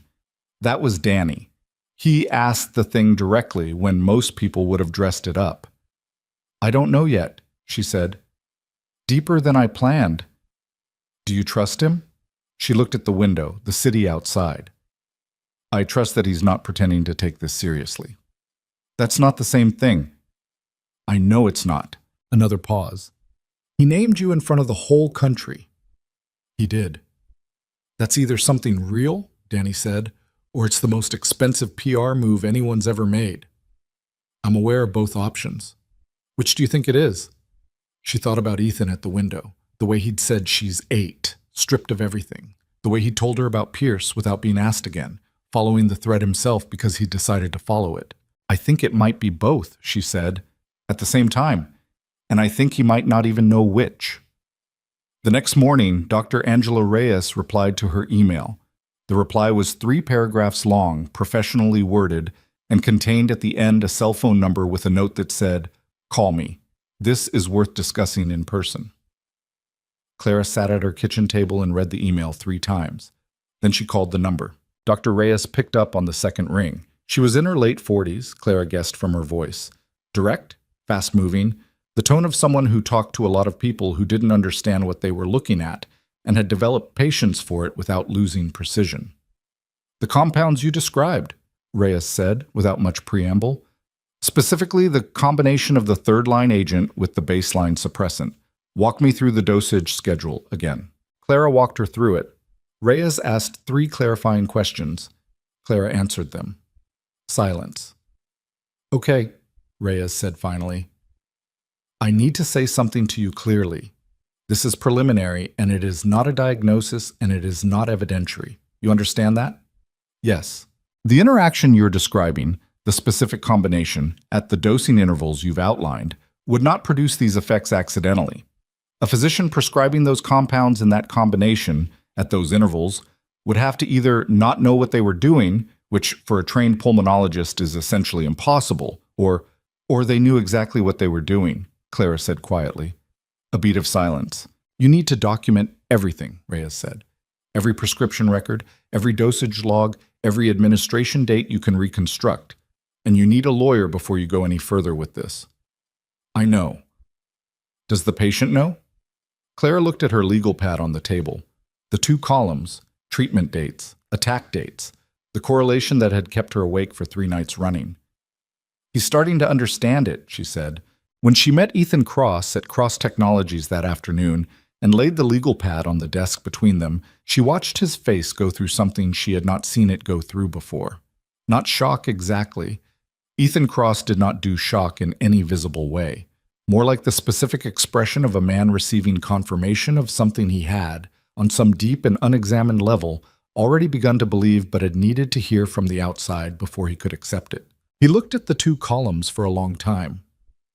Holt, he said, we still need a full toxicological analysis of the compounds themselves. Dr. Reyes is willing to consult, but... She stopped. Started again. This isn't a prescription error, Ethan. The dosing intervals are too specific. The compound combination is too specific. He was quiet for a long time. Someone told him to do this, he said. His voice was very level. The kind of level that was its own form of danger. That's possible. Or he did it independently for his own reasons. She paused. Do you know of any reason someone in your professional circle would want to keep you sick? To keep you dependent on treatment? To keep you destabilized? He looked up from the legal pad. His eyes had the sharp, focused quality of a man running through a catalog of his own life and looking at it differently than he had before. The acquisition, he said slowly. She waited. The $6.2 billion deal, there are people who benefit if it doesn't close.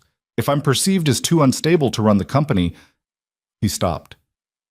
If I collapse at the wrong moment, in front of the wrong people, he looked at the window. It almost worked. Brenner, she said, the German investor from the dinner, the one who had been sitting to his left. He looked at her sharply. Why Brenner? I don't know that it's Brenner. I don't know anything for certain, but he was the person closest to you when the attack started. And he was very composed for someone who had just watched the CEO of a company he's investing $6 billion in collapse on the floor. She paused. Most people were at least visibly shaken. He wasn't. Ethan Cross looked at her. You noticed all of that, he said. It wasn't quite a question. I notice things, she said. It's what I do. Another silence. The city outside. The lake. The 39 floors between them and the ground, and everything waiting on the ground. I need to call my attorney, he said. Not Vaughn. He said it in a way that made clear he did not mean Vaughn. Yes. And I need the prescription records pulled today. Everything Holt prescribed, every adjustment, every refill. I can help you organize them. He looked at her across the desk. There was something in his expression that she was becoming familiar with, in the way you become familiar with the specific light quality of a place you keep returning to. That particular combination of assessment and something warmer, something that neither of them had named and that she was not yet ready to examine directly. Why are you doing this? He said. She had been waiting for the question. She had been rehearsing the answer, trying to find the version that was true without being more than she was ready to say. Because you have a daughter, she said, which was the same thing she had said before, which was true.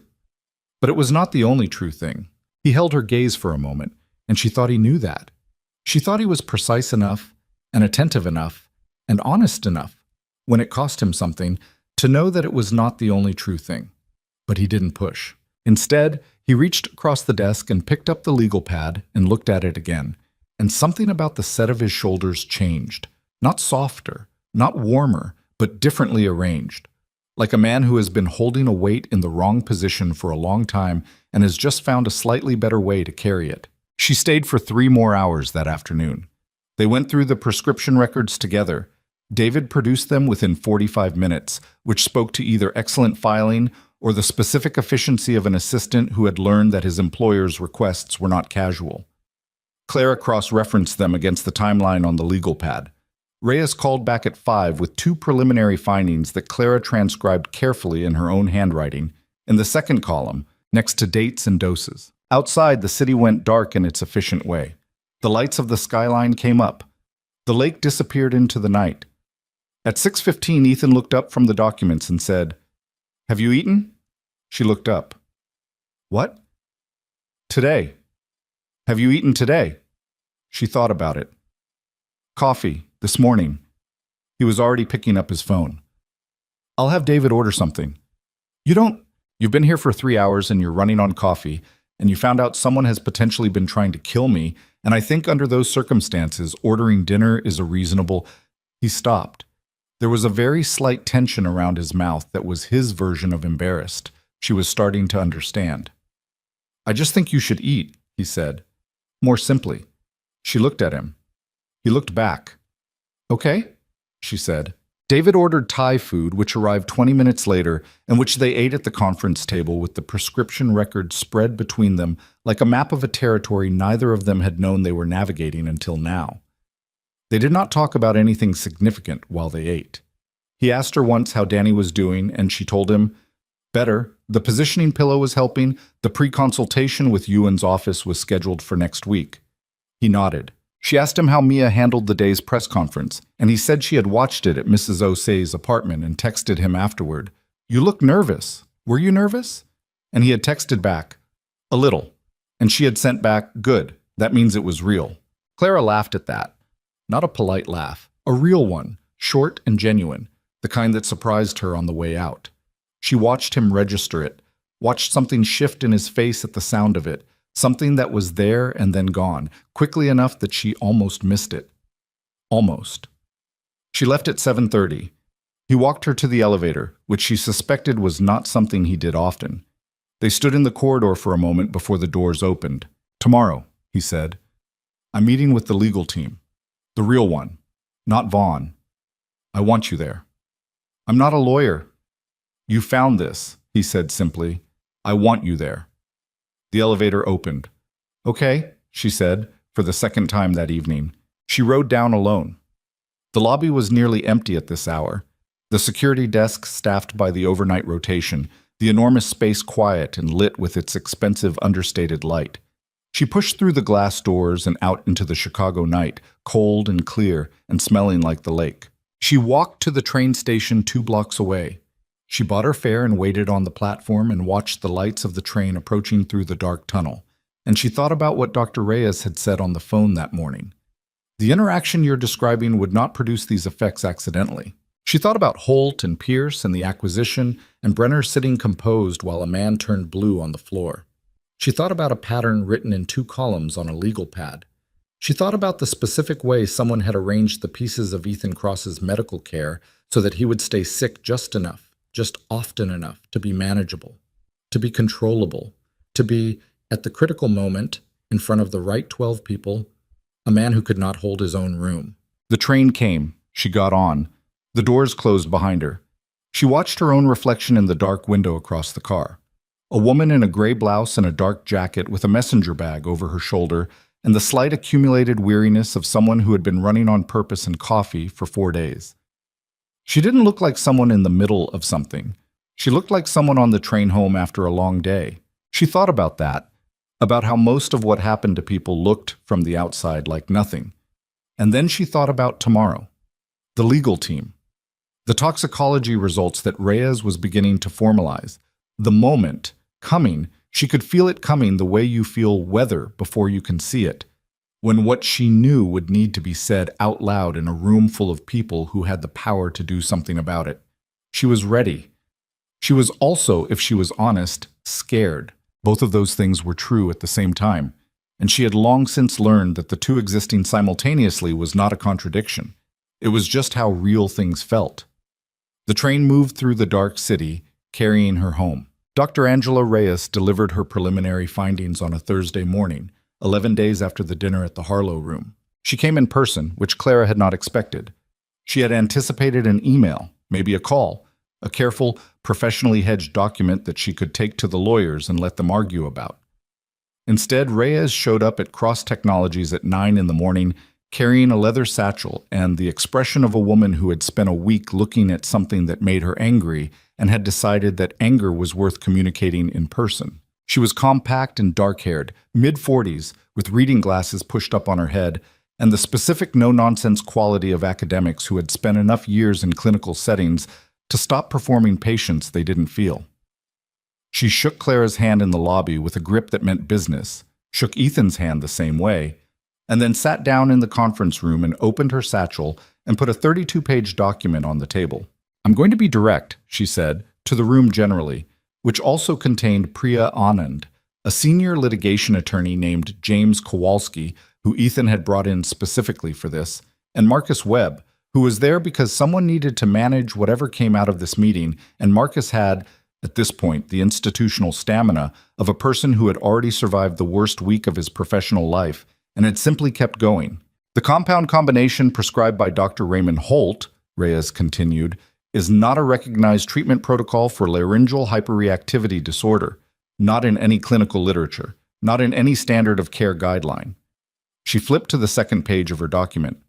"The primary agent, which Holt described to the patient as an anti-inflammatory, has documented properties as a laryngeal tissue sensitizer when administered at the intervals recorded in the prescription log. What that means in plain language is that this medication, at this dosage, given this frequently, would progressively increase the severity and frequency of laryngeal spasm events over time, not decrease them. Increase them." The room was very quiet. Kowalski said, "Is it possible this was a prescribing error, a misreading of the literature?" Reyes looked at him with the expression of a woman who had anticipated this question and found it insufficient. "The compound interaction I'm describing is not obscure. It's not buried in a footnote. Any pulmonologist practicing at Holt's level would encounter this literature in their basic training." She paused. "What Holt prescribed is not what a confused doctor prescribes. It's what a doctor prescribes when they want a specific outcome." Ethan was sitting at the head of the table. He had been still since Reyes started speaking. The specific, contained stillness she had come to understand was how he processed things that hit him hard. He had his hands flat on the table. His face was neutral in the deliberate way that meant it was costing him something to keep it that way. "What outcome?" he said. It wasn't a question. "Ongoing dependency," Reyes said. "Chronic, escalating episodes. A patient who is never well enough to function without treatment, but never sick enough to seek a second opinion." She paused. "A patient who is, at any given moment, approximately one missed dose, or one deliberate double dose, away from a severe, potentially fatal episode." The silence that followed that sentence was the kind that changes the temperature of a room. Clara had known this was coming. She had spent 11 days building toward this moment, reading Reyes's preliminary notes, reconstructing the timeline, cross-referencing the research. She had known, intellectually, what the findings were going to say, but hearing it stated that plainly, a patient who is approximately one missed dose away from a potentially fatal episode, landed differently than knowing it. It had weight. It had the specific gravity of something that had already happened and could have ended badly and by pure accident of circumstance did not. She looked at Ethan. He was looking at the document on the table. His jaw was tight. Something was moving behind his eyes that she recognized, distantly, as the expression of a person doing a very fast and very painful recalculation, going back through 2 years of his own life and looking at every attack, every bad night, every morning he'd woken up counting his breaths and understanding it differently. "Pierce recommended Holt," he said, mostly to himself. The same words he'd said to her at the window 11 days ago, but this time with a weight that hadn't been there before. "We need to establish the chain," Kowalski said. He had a yellow legal pad and had been writing since Reyes sat down, in the fast, abbreviated script of a man thinking faster than his hand. "Holt to Pierce, Pierce to whoever directed this. That's where liability—" "I know where the liability is," Ethan said quietly. "I'm thinking about something else right now." Kowalski stopped writing. Ethan looked up from the document. He looked at Reyes first. "Thank you for doing this quickly." Reyes nodded once. I have colleagues who should review this independently. 2 other pharmacologists I trust.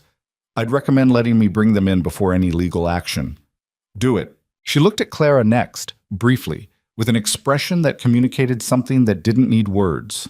The particular acknowledgement one professional extends to another when the amateur turned out to be right and the professionals turned out to be slow. Then she looked back at Ethan. Stop all medication from Holt's protocol immediately. You've already stopped most of it? 10 days ago. And your episodes since? He paused. 1, minor, 4 days ago. Reyes nodded slowly. That's consistent with the withdrawal and recalibration timeline. It should continue to improve. She closed her satchel. Your underlying condition is real. I want to be clear about that. The laryngeal hyperreactivity exists independently of the medication manipulation, but it is significantly more manageable than what you've been experiencing.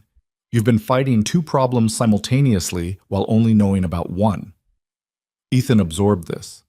What's the treatment? There are 3 current protocols that are actually appropriate for your presentation. I can connect you with Dr. Yuen. I understand you're already in contact with his office, and my recommendation aligns with his specialty. She paused. You're going to be fine. That's not a thing I say to make people feel better. It's a medical assessment. Something in Ethan's posture changed very slightly. Not visible to most people, Clara suspected, but she had spent enough time watching him now to notice the micro-adjustments. The way his shoulders settled a fraction of an inch lower, the way he exhaled through his nose. She thought about Mia and the text message. That means it was real. After Reyes left, the legal meeting went for 2.5 hours. Kowalski was thorough in the particular way that good litigation attorneys were thorough, building the case from the ground up, asking questions that seemed basic until you understood they were structural. He wanted everything documented. Ethan's original introduction to Pierce, the timeline of Pierce's departure from the company, the referral chain to Holt, the prescription records, Reyes's findings, and the one thread that was still loose and fraying, Brenner. Ethan had not said the name to Kowalski. He had not said it to anyone except Clara, but Kowalski was good enough to find the thread himself. The Harlow Room dinner, he said, reading from his notes. Tell me again about the guest arrangements. Who proposed that format? Who confirmed the attendee list? Marcus looked up. The format was standard for that tier of investor event. The attendee list was confirmed through my office, and he stopped. Something crossed his face. It went through the secondary confirmation channel, which is managed by... He stopped again. Who? Ethan said. Marcus looked like a man who did not want to say what he was about to say. The confirmation was routed through Pierce's old liaison contact. Before Pierce left the company, he set up several automated systems and communication channels.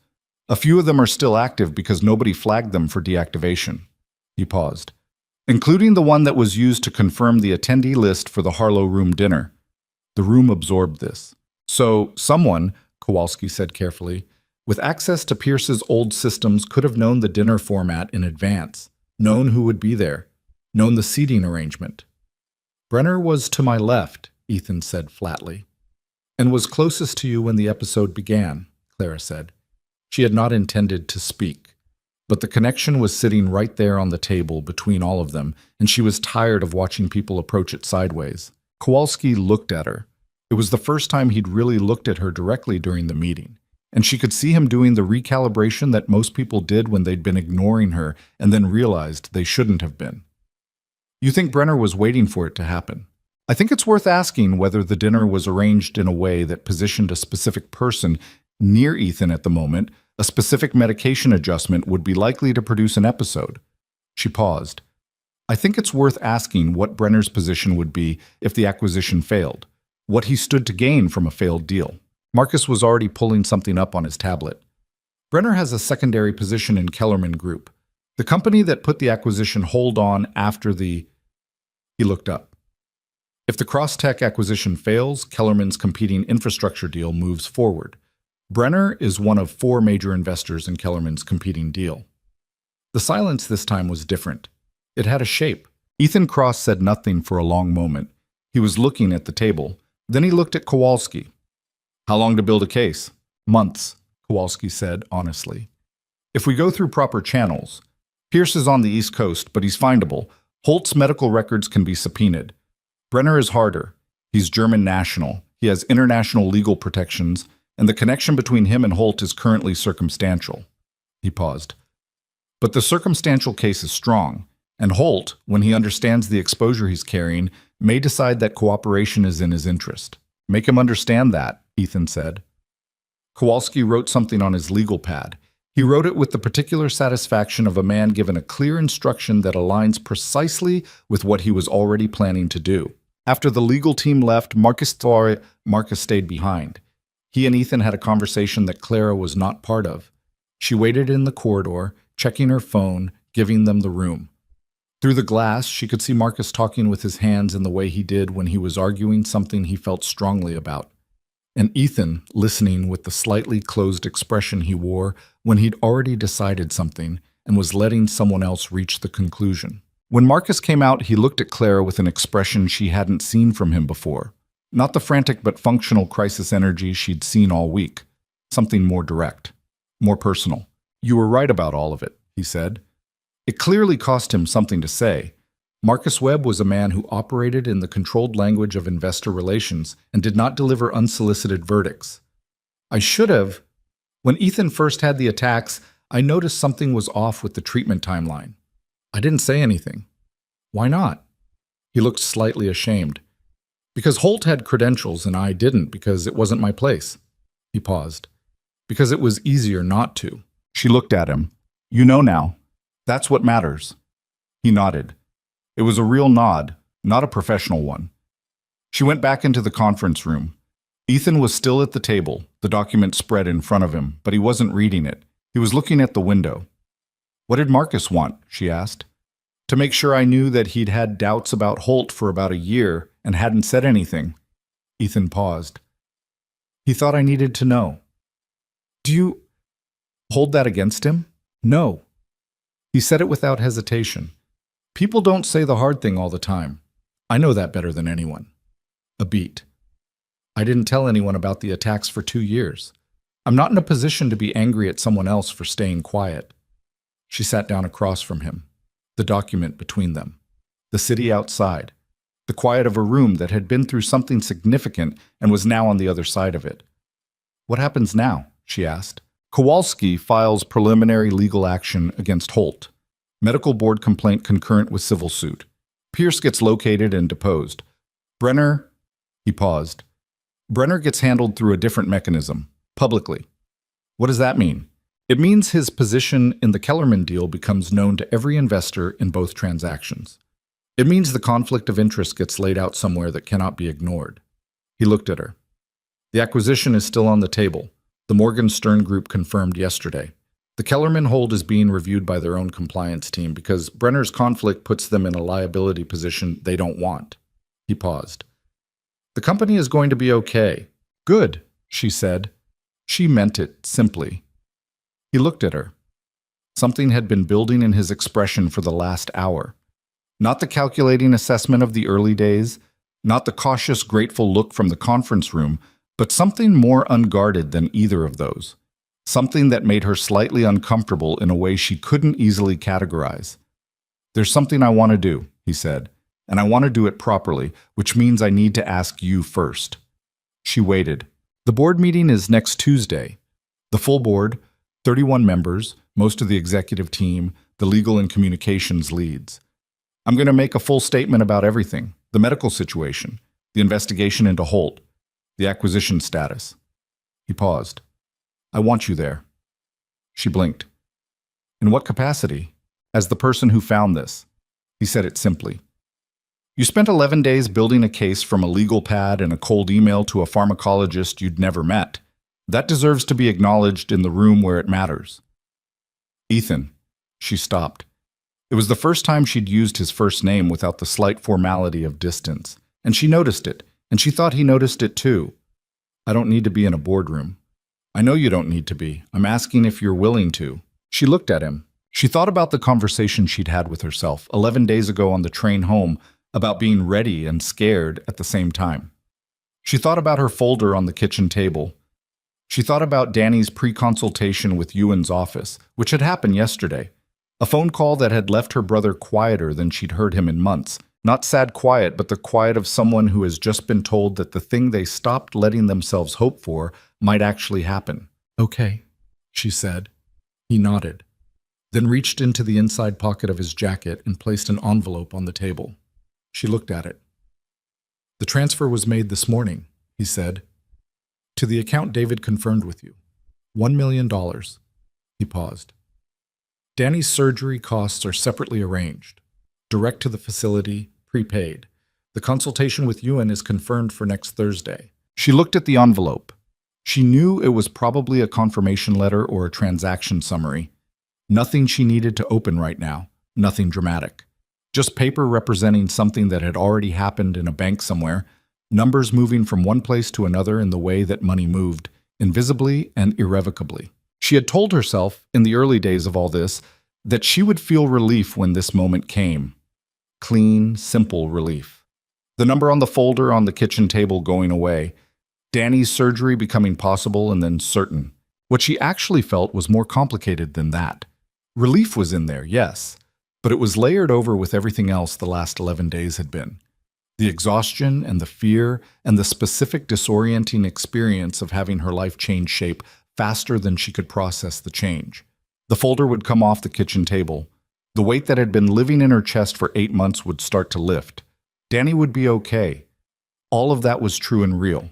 And somehow it coexisted with the strange, vertiginous feeling of standing at the end of something and the beginning of something else simultaneously, without a clear view of either. "Thank you," she said. The words were small for what they carried. "Don't thank me," he said. "I made a promise. And then you gave me about 11 reasons to keep it." She looked at him across the table, the document, the envelope, the window, and the city beyond it. "Can I ask you something?" she said. "Yes." "When you were on the floor, that night." She paused. "Before I got to you, what were you thinking about?" He was quiet for a moment. She thought he might deflect. He was very good at deflecting when questions got close to something real, but he didn't.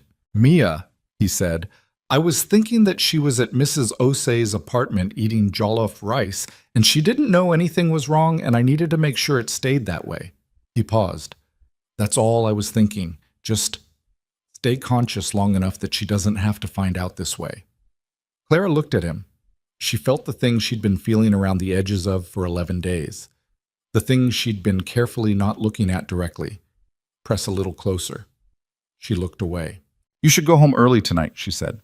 "See her. I'm meeting with Kowalski again at 6. Cancel it. Or reschedule." She picked up her bag. "Kowalski can send you notes. Mia can't." He looked at her with that expression she didn't have a name for. "Is that an instruction?" he said. There was something in his voice that wasn't quite amusement, something lighter than the week had been. "It's a strong suggestion," she said, "from someone who doesn't work for you." He was quiet for a moment. "You're right about that. You definitely don't work for me." "No," she said, "I don't." She left the building and called Danny from the corner of Randolph and Morgan, standing in the same spot she'd stood 11 days ago in the same wind. Some things had changed in those 11 days in ways that were large and fundamental and still settling. Others were exactly the same. The corner, the wind, the train 2 blocks away, her voice saying her brother's name into a phone. "The surgery is confirmed," she said when he answered. "The facility is paid. Ewan's office called?" "They called," he said. His voice was rough. "Clara, I know. How are you doing?" The question landed differently than she expected. She had been so focused outward, on Ethan, on Holt, on the documents and the meetings and the legal timelines, that she hadn't stopped to ask herself the question Danny was asking. "I think I'm okay," she said. "I'm going to be okay." "That's not the same as okay right now." "No," she admitted. "It's not." "What do you need?" She laughed a little, a small, tired laugh. "I think I need to sleep, and I think I need to call Mom's sister in Cleveland and tell her you're getting the surgery." She paused. "And I think I might need to eat an actual meal that isn't Thai food from a corporate cafeteria." Danny made the sound that was his laugh. "Come over tomorrow. I'll make the thing with the pasta. The carbonara." The carbonara. You're not supposed to. My throat is fine for carbonara. Dr. Ewan hasn't told me not to make carbonara. Dr. Ewan hasn't met your carbonara. My carbonara is therapeutic, Danny said with dignity. She smiled, standing on the corner in the cold, with the wind off the highway and the city doing its thing around her. She smiled in the real way, the unguarded way, the way that didn't happen as often as it should. I'll be there at 7, she said. She went back to the Meridian that evening for the first time since the night of the dinner. Not for a shift. Gerald had given her the week, which was either compassion or the institutional recognition that having a staff member become a news story made scheduling complicated. She went because she'd left a book in her locker and because, if she was honest, she needed to return to something ordinary. Something that was just itself, without layers. The Harlow room was dark when she passed it.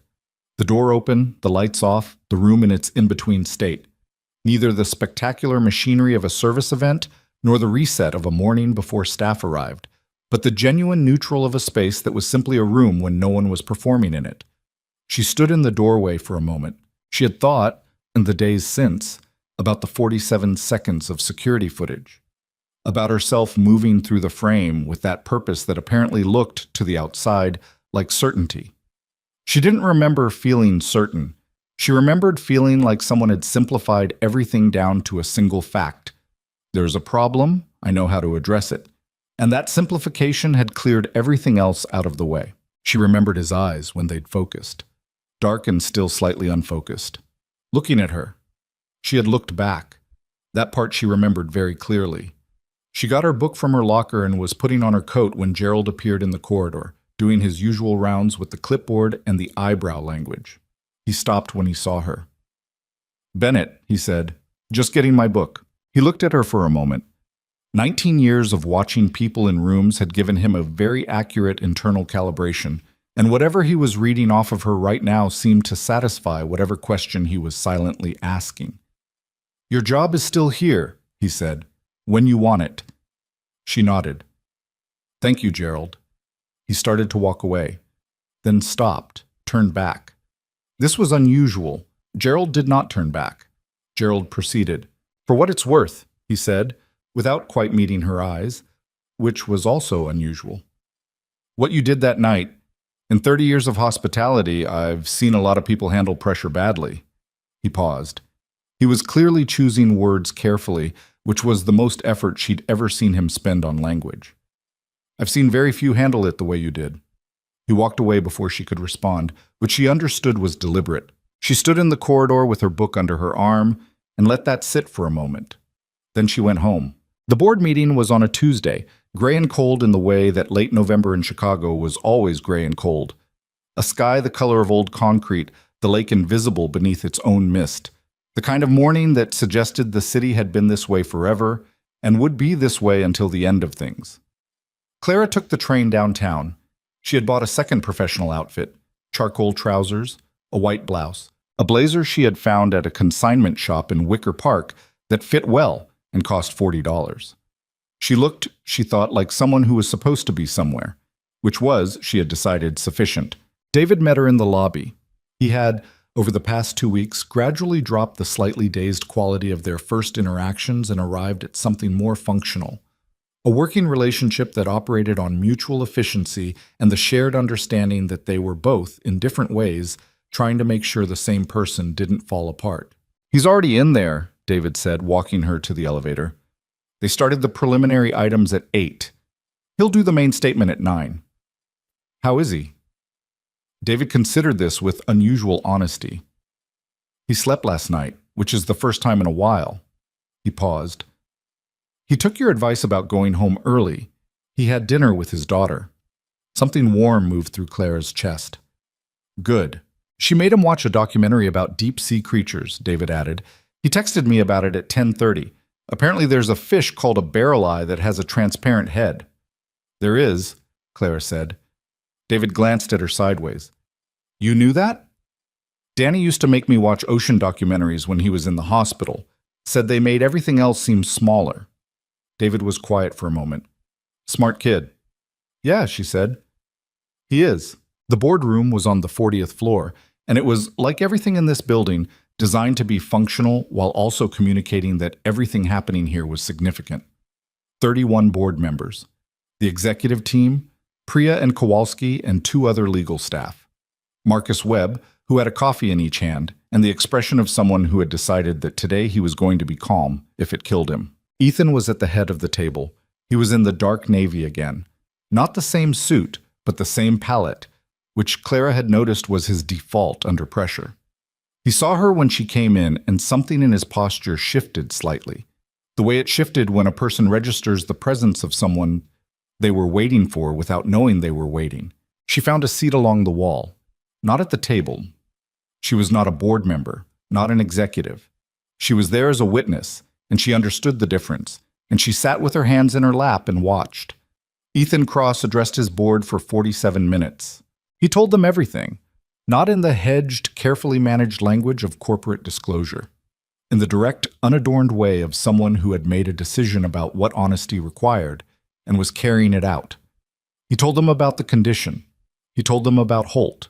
He told them about the 2-year timeline. He told them about Dr. Reyes and the findings and the legal action now in process. He told them about Pierce. He told them, carefully and with Kowalski's guidance flagging the legally sensitive parameters, about Brenner and the conflict of interest and the investigation into whether the Harlow Room dinner had been arranged with specific intent. He did not perform emotion. He did not ask for sympathy. He stated facts with the precision of a man who believed that facts, clearly stated, were the only adequate response to the situation he was in. And then he said, "The person who identified this problem and built the initial case that allowed us to understand what we were dealing with is here today. Her name is Clara Bennett. She is not a doctor. She is not an attorney. She is a woman who paid attention when everyone else was too overwhelmed to think clearly, and who came back the next morning with a folder of research instead of a lawyer. I want this board to know her name, and I want it in the record." 31 board members turned and looked at the woman sitting along the wall in a consignment shop blazer. Clara looked back at them, steadily. She did not smile, and she did not look away. After the meeting, in the corridor outside, one of the senior board members, a woman in her 60s named Eleanor Voss, who had been on the board since the company's 3rd year, and who had, Clara understood from context, been one of the key votes on the original executive structure, stopped beside her. "Ms. Bennett," she said. She had the tone of someone who rarely felt the need to explain herself, but had decided this moment warranted it. "I've been in boardrooms for 40 years. I've watched a lot of people presented to this kind of room." She paused. "You handled that with more composure than most executives I know." Clara was not sure what to say to that. "I just sat in a chair," she said, which was honest. Voss's mouth curved slightly. "Yes," she said. "You'd be surprised how few people do that well." She walked away. Clara watched her go. Down the corridor, Ethan was with Kowalski and 2 board members, talking with the focused intensity of a man who had spent 47 minutes being honest and was now managing the consequences. He caught her eye across the space between them, a look that lasted about 2 seconds. She nodded. He nodded. It was not a dramatic exchange. It was the opposite of dramatic. 2 people, across a crowded corridor, confirming something that didn't need words. The lawyer spent the rest of the day in depositions and document reviews. Marcus spent it on investor calls. The communications team drafted the public statement that would go out the following morning. The real one, the full one, the one that told the truth about what had happened and what was being done about it. Clara spent it in a small conference room with Priya and a paralegal named Tom, going through the medication timeline one more time, putting it in the formal sequence that legal proceedings would require. It was detailed and slow and occasionally tedious. She found she didn't mind. She had spent 8 months doing detailed, slow, tedious things on behalf of her brother's medical situation, and she had learned that the tedious things were often exactly the ones that mattered most. At 4 in the afternoon, Priya looked up from her laptop and said, "You were in nursing school before all this." 2 years, Clara said. "Are you going back?" Clara looked at the window, the gray November city, the lake invisible beyond its own mist. "I think so," she said. It was the first time she'd said it out loud, the first time the thought had moved from something she kept in a private corner of her mind to something she was willing to let be heard. Priya nodded. "Good," she said with a matter-of-factness that made it feel like a simple fact rather than encouragement, which Clara found she preferred. She was putting on her coat at 5:30, preparing to leave, when Ethan appeared in the doorway of the small conference room. He was alone, which was unusual. The building had not had an unscheduled moment in his day for 2 weeks.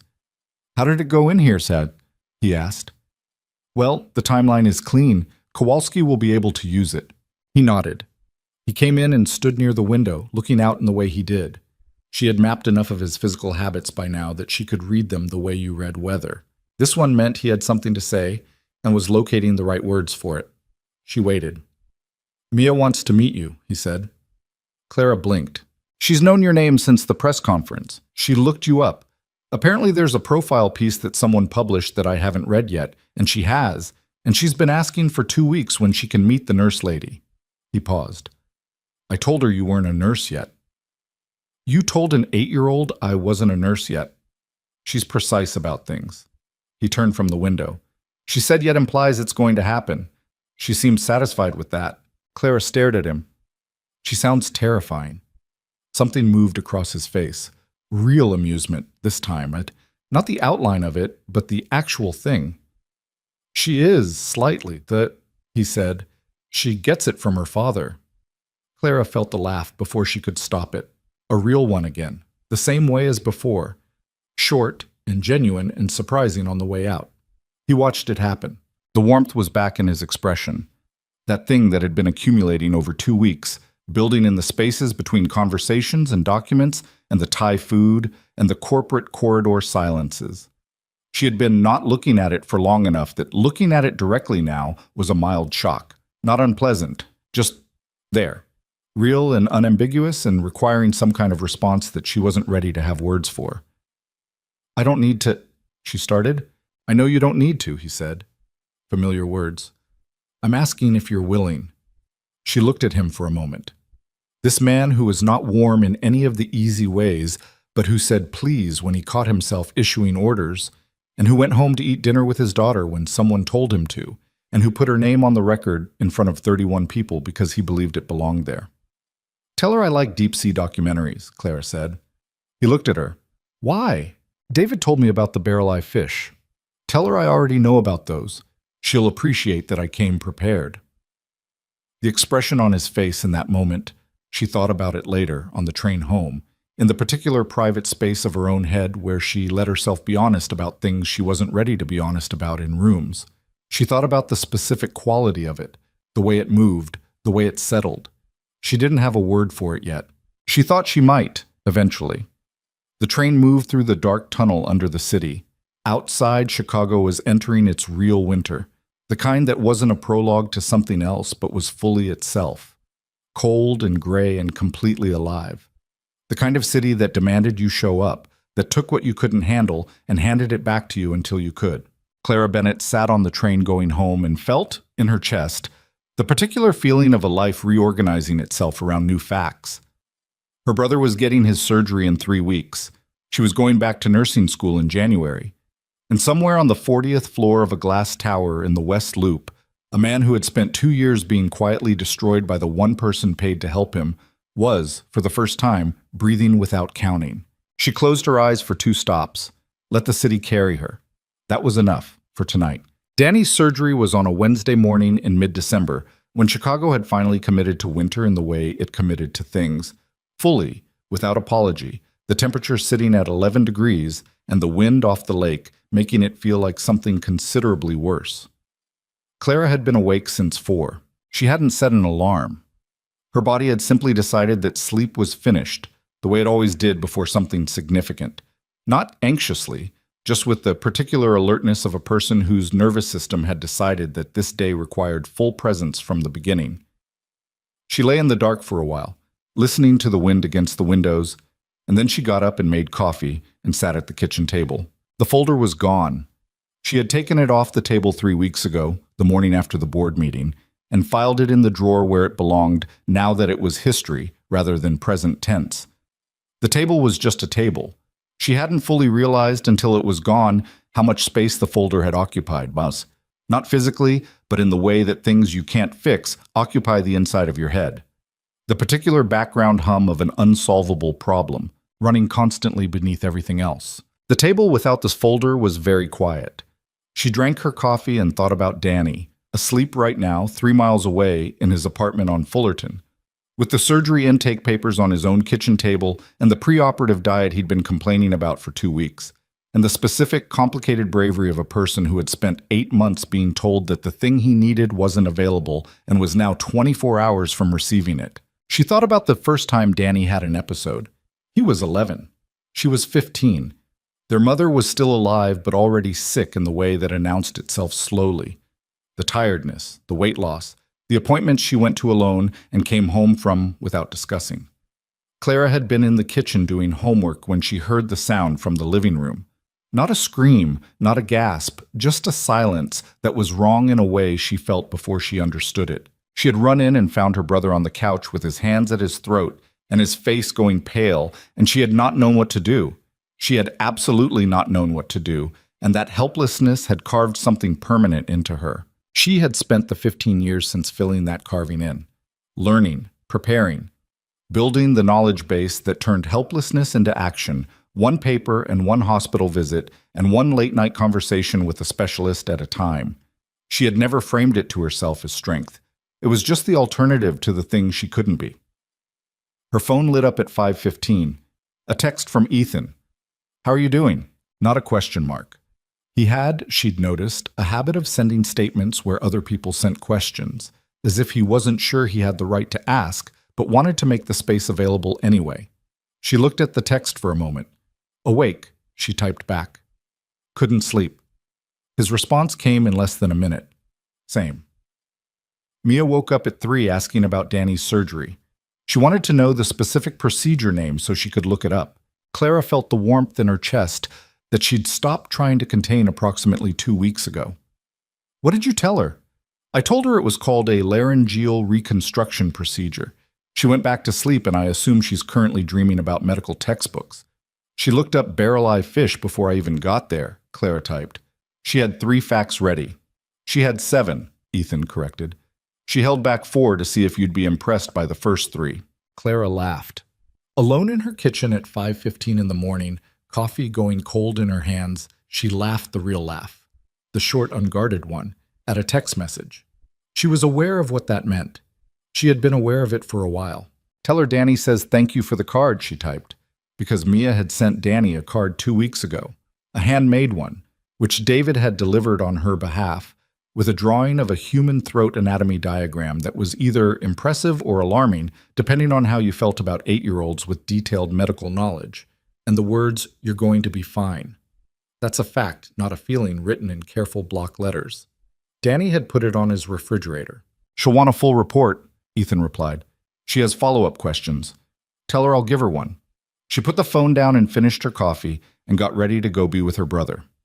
The surgery took 6 hours and 14 minutes. Clara knew the exact time because she was watching the clock on the wall of the surgical waiting room at Northwestern Memorial with the specific, involuntary attention of a person who cannot read or focus on anything else. She had brought a book. She had opened it twice and read the same paragraph both times without retaining a single word. The waiting room had a television mounted in the corner showing a morning news program on mute, the closed captions running slightly behind the anchors' mouths.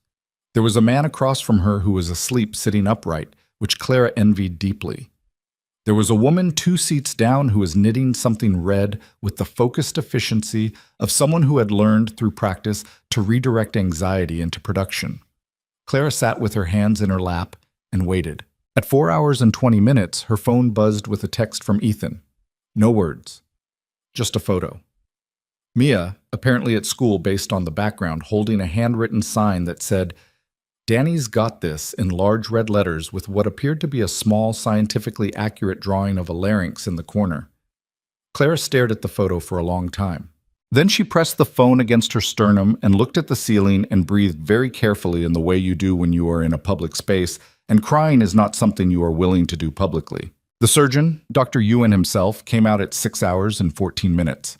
He was compact and unhurried, with the specific quality of stillness that belonged to people who spent their days doing extremely precise things with their hands and had learned to turn the rest of the world down very low. "Miss Bennett," he said. She stood up so fast she knocked her book off the chair. "The procedure was successful," he said, in the direct, unembellished way she had already come to appreciate about him. "We were able to complete the full reconstruction. The structural repair is clean. His airway is stable." He paused. "The recovery is going to take time.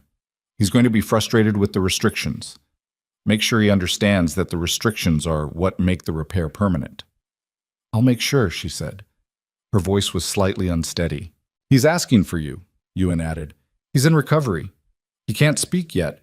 We'll keep him on voice rest for the first week, but he's been writing notes. His first one said, and I'm reading this accurately, 'Tell Clara the carbonara was worth it.'" Clara laughed. It came out shakier than she intended and turned into something that was not quite crying but adjacent to it, briefly, for about 4 seconds, and then she got it under control. Ewan watched this with the composure of a man who had delivered good news in waiting rooms for 20 years and understood the specific geography of the moment between hearing it and believing it. "Thank you," she said, "for taking his case." "Mr. Cross made a compelling argument for the urgency," Ewan said, with the slight dryness of a man who had been contacted by Ethan Cross's assistant with the specific efficiency that Ethan's assistant brought to everything. "And the case itself was interesting.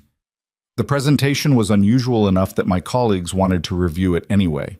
He paused. "Your documentation was thorough. The timeline you prepared. It was useful in the pre-operative planning." She blinked. "I just organized what I had." "You organized it well," he said, with the same directness she'd been giving and receiving for weeks.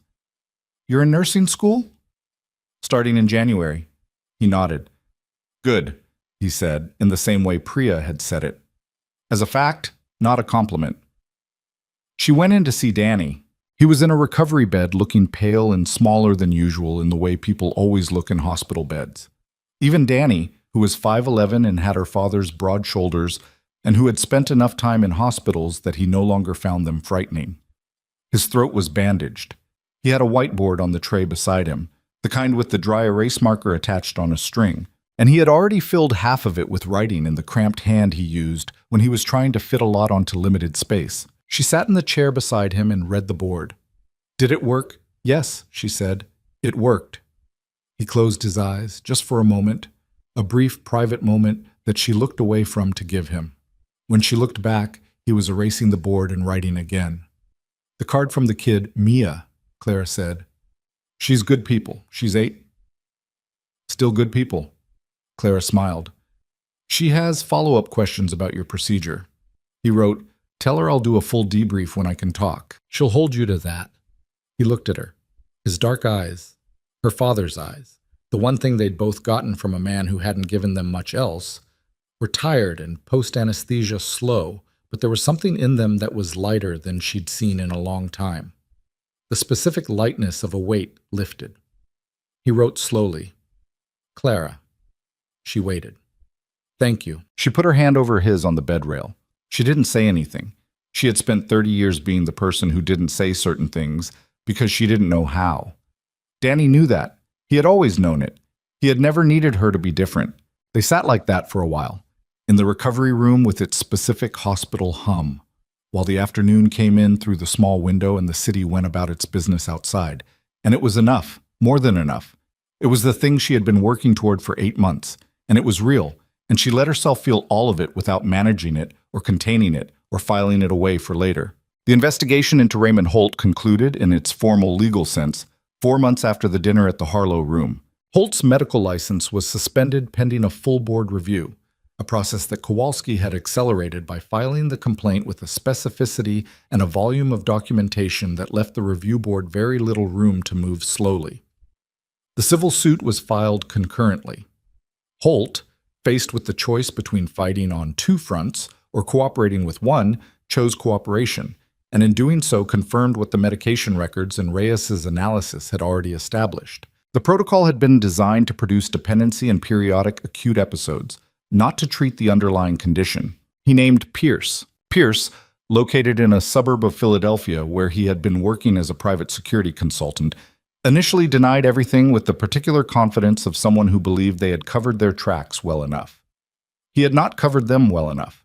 The digital trail between his communications and Holt's prescription adjustments was not the kind of thing that disappeared cleanly, and Kowalski had a forensic accountant who was very good at finding the kind of thing that wasn't supposed to be found. Pierce had been paid, over 2 years, through a series of shell accounts that traced, not directly, but with sufficient evidentiary weight, to a financial structure that a German investment holding company used for discretionary transactions. A holding company in which Klaus Brenner held a controlling interest. The connection to Brenner was never provable in a criminal sense. International jurisdiction, the insulating layers of corporate structure, the distance between instruction and execution, all of it created gaps that the law could see but not bridge. Brenner's lawyers were very good. He denied everything with the polished composure of a man who had always been polished and composed, and the denials would probably hold in any court that required proof beyond reasonable doubt. What they would not hold against was disclosure. Ethan Cross released the full documented conflict of interest, Brenner's position in the Kellerman competing deal, the financial structure linking Brenner to Pierce, the timeline of Pierce's contact with Holt, to every major financial news outlet simultaneously on a Thursday morning in March. He did it without fanfare and without a press conference. Just a document, sourced and footnoted, sent at 9 in the morning to 47 journalists and financial analysts. By noon, Brenner had withdrawn from the Kellerman deal. By 3, 2 of his European investment partners had issued statements distancing themselves from his activities. By the following Monday, he had resigned from 3 boards and issued a statement through his lawyers that was, in the specific language of legal non-admission, essentially an admission. He was never charged with anything. Ethan had known this would probably be the outcome. He had told Clara, on the afternoon before the release, that he understood the limits of what the law could do. "Then why are you doing it?" she'd asked. They were in his office, the late March light different from the November gray she'd first known in these rooms. Warmer, longer, the lake visible again through the window. "Because the financial community runs on reputation," he said, "and because every investor and partner he has will spend the next 5 years wondering. That's its own consequence." He paused. "It's not justice, but it's something." She had thought about that for a while, about the gap between justice and something, and whether something was ever enough. And the answer she kept arriving at was, sometimes it had to be, and making peace with that was its own kind of work. "It's enough," she had said.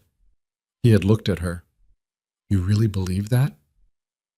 "I believe that burning your life down waiting for perfect justice is its own kind of loss," she said.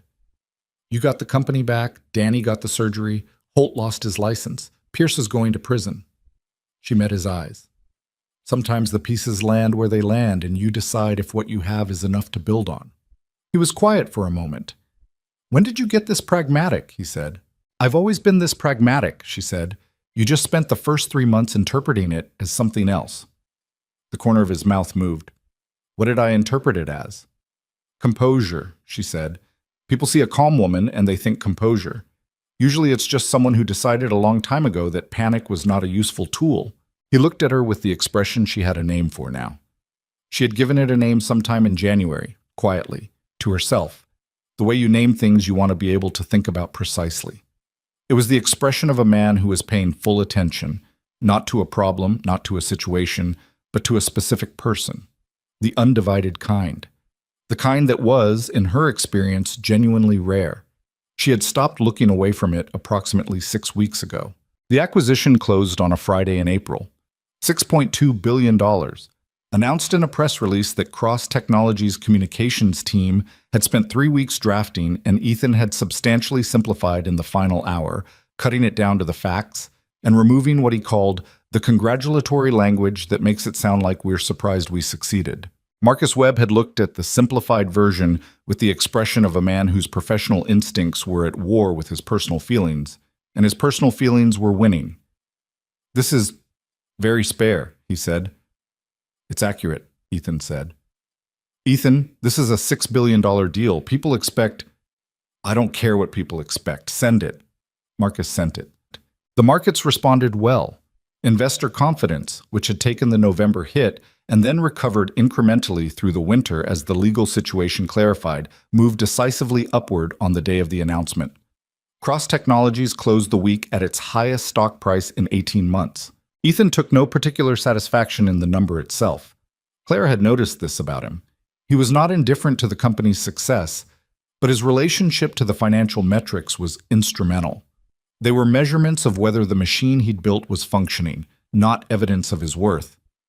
She found this, on reflection, healthier than she'd expected from a man who'd spent 8 years building a billion-dollar company. He was getting better.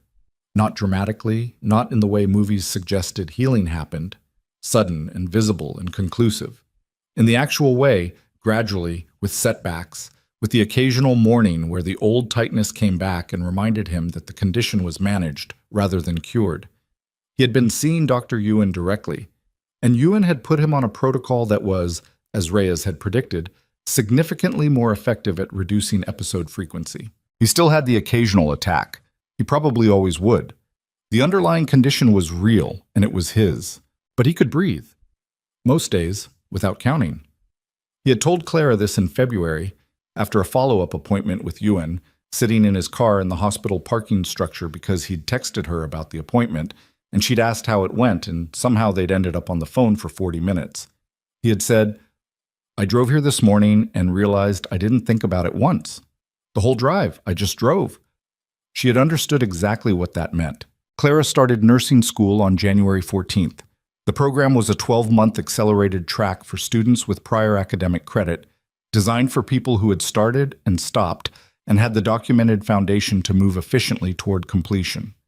She had applied in December during the week of Danny's surgery, filling out the application at her kitchen table on a night when Ethan had texted her a photo of Mia's anatomy card, and she had felt, perhaps for the first time in years, that the future was a place she was moving toward rather than away from. She had been accepted in 3 weeks.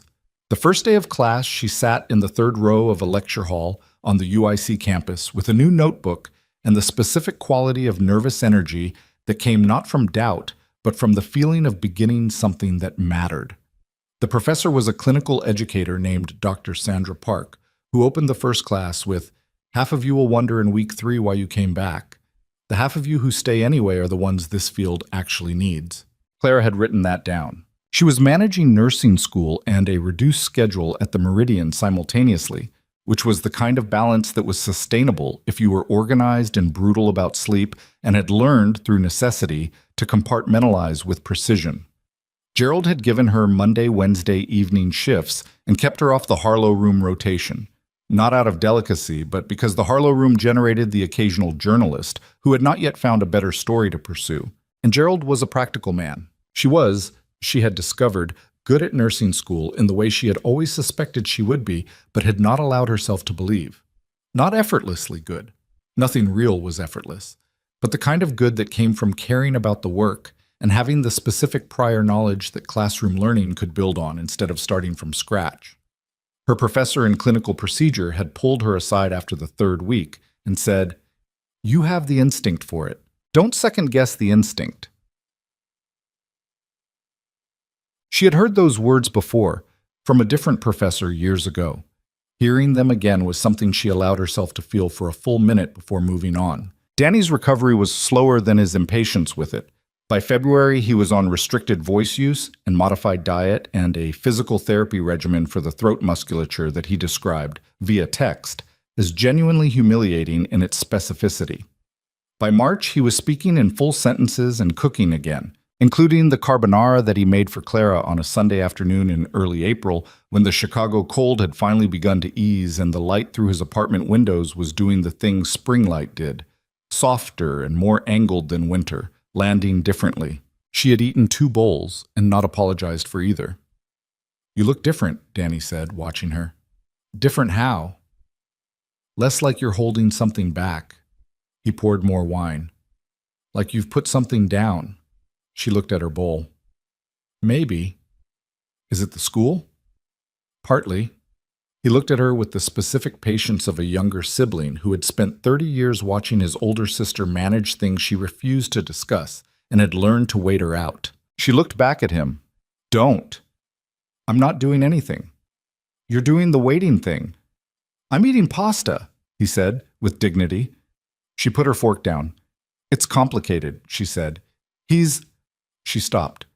Started again. It started in a very strange way. And he's very private, and I'm very private. And we spent 4 months being honest with each other about everything except the one thing that... She stopped again. Danny waited. It's complicated, she said again. Clara. His voice was gentle in the way it only got when he had decided something was important enough to be direct about. You ran toward a man who was dying when an entire room full of people stood there. That's not complicated. That's who you are. He paused. The only complicated part is whether you're going to let yourself have the thing that happens after. She looked at the window, the spring light on the buildings across the street. I don't know how to do that, she said. It came out more honest than she'd intended, and more raw. I know, Danny said, but you figured out the other thing you didn't know how to do. Took you about 11 days. He picked his fork back up. I'll give you 2 more months, tops. She picked up her fork. You're very annoying. You raised me, he said. She took Mia to the aquarium on a Saturday in late April. It had been Mia's idea, which was how most things involving Mia happened. A direct, specific proposal delivered with the confidence of someone who had not yet learned that requests could be softened for social acceptability. She had texted Clara directly, having obtained Clara's number from her father's phone at some point with what Ethan had described as technically questionable methodology, and the text had read, "There is a deep-sea exhibit at the shed that has barrel-eye fish. I would like to go. Dad says I have to ask you directly instead of having him ask, so I am asking directly." Clara had replied Saturday at 10. Mia was not what Clara had expected, and she had expected something specific. She had expected Ethan's intensity in a smaller package, the compressed focus, the controlled quality. What she found instead was a child who was, yes, precise and direct, and occasionally alarming in her knowledge of obscure biological facts, but who was also, and this was the part that surprised her, funny. Genuinely, observationally funny in the way that children were funny when nobody had taught them to perform it yet. She had looked at a tank of cuttlefish for 3 solid minutes and then said, completely seriously, I think if I were a sea creature, I would be one of these because they seem like they're judging everyone, but they never say it. Clara had laughed so hard she'd had to press her hand over her mouth. Mia had looked pleased with herself in the specific way of people who have landed a joke and are taking note of it for future use. They spent 4 hours at the aquarium. Mia had a notebook. She came with a notebook, which Clara found deeply endearing and also entirely unsurprising. And she had questions about every exhibit that required actual answers rather than simplified ones, and Clara gave her actual answers. And by the 3rd exhibit, Mia had determined that Clara was someone worth talking to properly and had upgraded her accordingly, in the visible way children upgraded people when they'd decided. On the train home, Mia sat beside her and said, My dad is better. I know, Clara said. He was sick for a long time and he didn't tell me.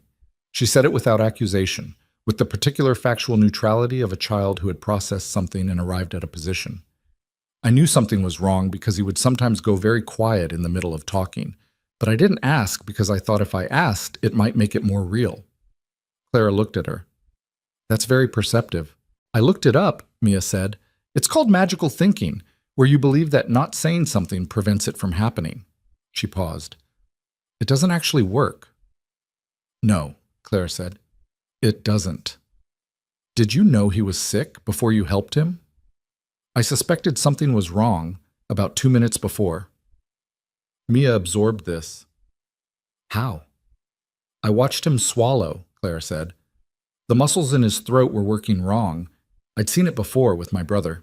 Mia was quiet for a moment. Then, Danny, is he okay now? He's okay now, Clara said. He had his surgery in December. Mia nodded with the decisive nod of someone receiving confirmed information. Good, I told him he was going to be fine. She paused. I wanted to make sure I was right. Clara looked at this 8-year-old child who had sent a handmade anatomical get-well card to a stranger because she had determined it was the right thing to do, and felt something move through her chest that was warm and specific and a little overwhelming. You were right, Clara said. Mia nodded again. Case closed. She went back to her notebook. At the end of April, Ethan Cross held a small press event. Not the major kind, not a production, just a room and a podium, and the 47 journalists who covered the company regularly and a brief direct statement. He talked about the acquisition. He talked about the company's direction for the next year. And at the end, unprompted by any communication strategy, he talked about something else. He said that the past 5 months had changed the way he thought about a specific thing, about the difference between managing a problem and actually facing it. He said that there was a particular kind of damage that came from being too disciplined about not asking for help, that the company's recent difficulties had been made possible, in part, by the version of himself that kept everything contained and controlled and did not let people close enough to notice when things were wrong. He said this without melodrama, without the performance of vulnerability that public figures sometimes reached for when they wanted to seem relatable. He said it as a business lesson, almost, the way someone would describe a strategic error and the correction they'd made. But everyone in the room understood it was more than a business lesson. Clara watched the footage from her apartment that evening, sitting on her couch with her nursing school textbook open beside her, and Danny's voice on speakerphone providing a running commentary. "He's talking about you without saying your name," Danny said. "He mentioned me by name at the board meeting," she said. "That was professional acknowledgement. This is different." She watched Ethan on the screen, the navy suit, the steady directness of his delivery, the way he looked at the room with the same full attention he turned on everything. "Danny," she said. "Yeah. Go home. I'm already home." "I mean, stop listening," he laughed. "Good night, Clara." She hung up. She sat with the textbook and the footage until the footage ended and the screen went dark. She thought about the conversation with Danny in his apartment, about the things she didn't know how to do, about the folder that used to sit on the table, about 11 days in a legal pad and a cold email to a pharmacologist she'd never met. She had built the case from nothing. She had found the thing everyone else missed because they were too busy being intimidated by the room. She had walked back into buildings she had no structural power in and said the true thing and held her ground until someone with the ability to act on it decided to listen. She could do this too. She picked up her phone. His text came 12 seconds after hers, which she had expected. He was always precise about response time when it mattered. They had coffee the next morning, not in the building, not in a corporate room, but in a place that was just a place. A small coffee shop on Milwaukee Avenue that Clara had been going to for 3 years, with mismatched chairs and a barista who never remembered her name but always remembered her order. She had chosen it deliberately. Neutral ground. Ordinary ground. A place where no one had a title. He was there before her, which surprised her. He had found a corner table and was sitting in one of the mismatched chairs looking slightly out of place in his good coat, like something that belonged somewhere more polished that had wandered into an honest space and was deciding it preferred the honesty. She sat down across from him. They looked at each other. "Hi," she said. "Hi," he said. He looked slightly uncertain, which was not a thing she'd seen on him before, and which she found she did not find alarming. Uncertainty on Ethan Cross looked like the natural result of being in a situation that his usual operating systems weren't designed for. She understood that. She was in it too. "I watched the press conference," she said. He looked at his coffee cup. "I went off script." "I know. It wasn't planned." "I know that too." She paused. "It was the most honest thing I've seen you say publicly." He looked up. "That's a low bar given what I usually say publicly." "It's not a low bar," she said. "Most people never say the honest thing publicly. Most people can barely say it privately." He was quiet for a moment. The coffee shop hummed around them. The steamer, the music that was slightly too loud for the morning hour.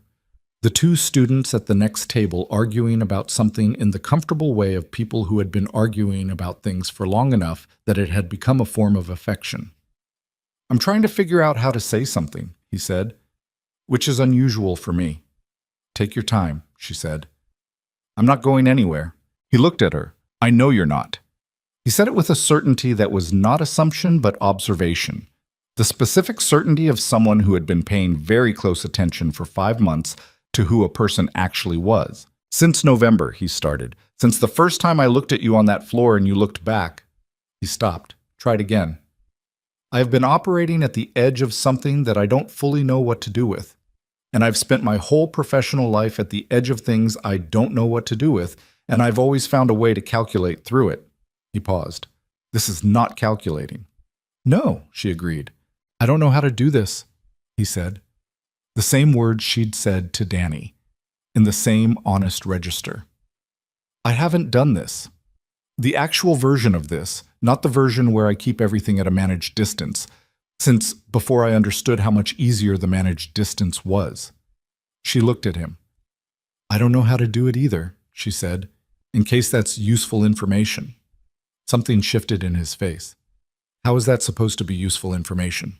Because, she said, it means neither of us is behind. We're starting from the same place. He looked at her for a long time. The coffee shop, the mismatched chairs, the ordinary morning doing its ordinary thing around them. Mia likes you, he said, which was not what she expected, but which she understood. For him, this was a fact that mattered more than most facts, and stating it was its own form of honesty. I like her, Clara said. She's going to be formidable. She already is, he said, with the specific note in his voice that was only there when he talked about his daughter. The unguarded note, the one that didn't calculate. Then she has good training, Clara said. He looked at his coffee, then back at her. I want to try, he said simply. I'm not certain I know how. I'm probably going to be bad at some of it. I have a lot of habits that don't work for this. He paused. But I want to try. She looked at the man across the table, not the billionaire. She had never been particularly interested in the billionaire.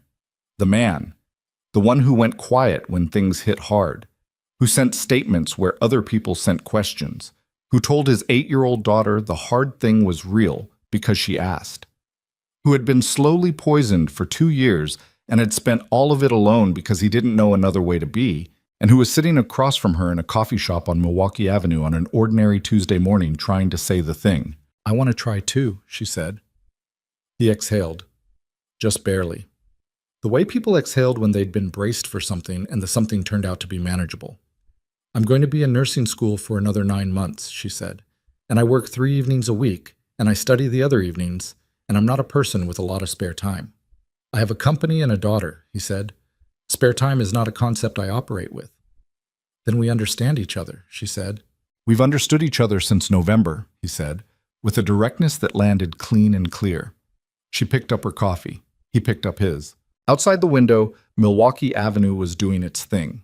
The morning foot traffic, the delivery trucks, a cyclist navigating the too narrow bike lane with practiced optimism, a dog on a leash pulling its owner toward something important only the dog knew about.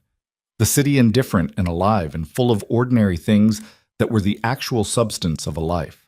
Clara Bennett sat in a mismatched chair in a coffee shop she'd been going to for 3 years and felt, for the first time in a long time, no gap between where she was and where she was supposed to be. She thought about the folder on the kitchen table, about the train at midnight, about the 47 seconds of security footage and the 47 minutes of boardroom honesty, about Danny's whiteboard and Mia's anatomical get well card, and a legal pad with 2 columns written in her own handwriting in the early morning dark. She thought about what it meant to pay attention, to really pay attention, not just to the obvious things, not just to the things people put in front of you and said, look at this, but to the small things, the micro-expression in a crowded room, the way someone swallowed, the pattern no one else thought to look for because they were too busy being overwhelmed by the room. She had always paid attention. It was the one thing she had always done. She hadn't always known what it was worth. She knew now. Some of what had happened over the past 5 months was luck, the timing, the placement, the specific accident of her being in the Harlow room that night instead of on the 41st floor. She was honest enough to admit that. The world was full of people with the right knowledge in the wrong place, and she'd been the right knowledge in the right place on that particular Tuesday night, and some of that was just what it was. But some of it was not luck. Some of it was 30 years of paying attention and building the knowledge, and staying in the room when leaving was easier.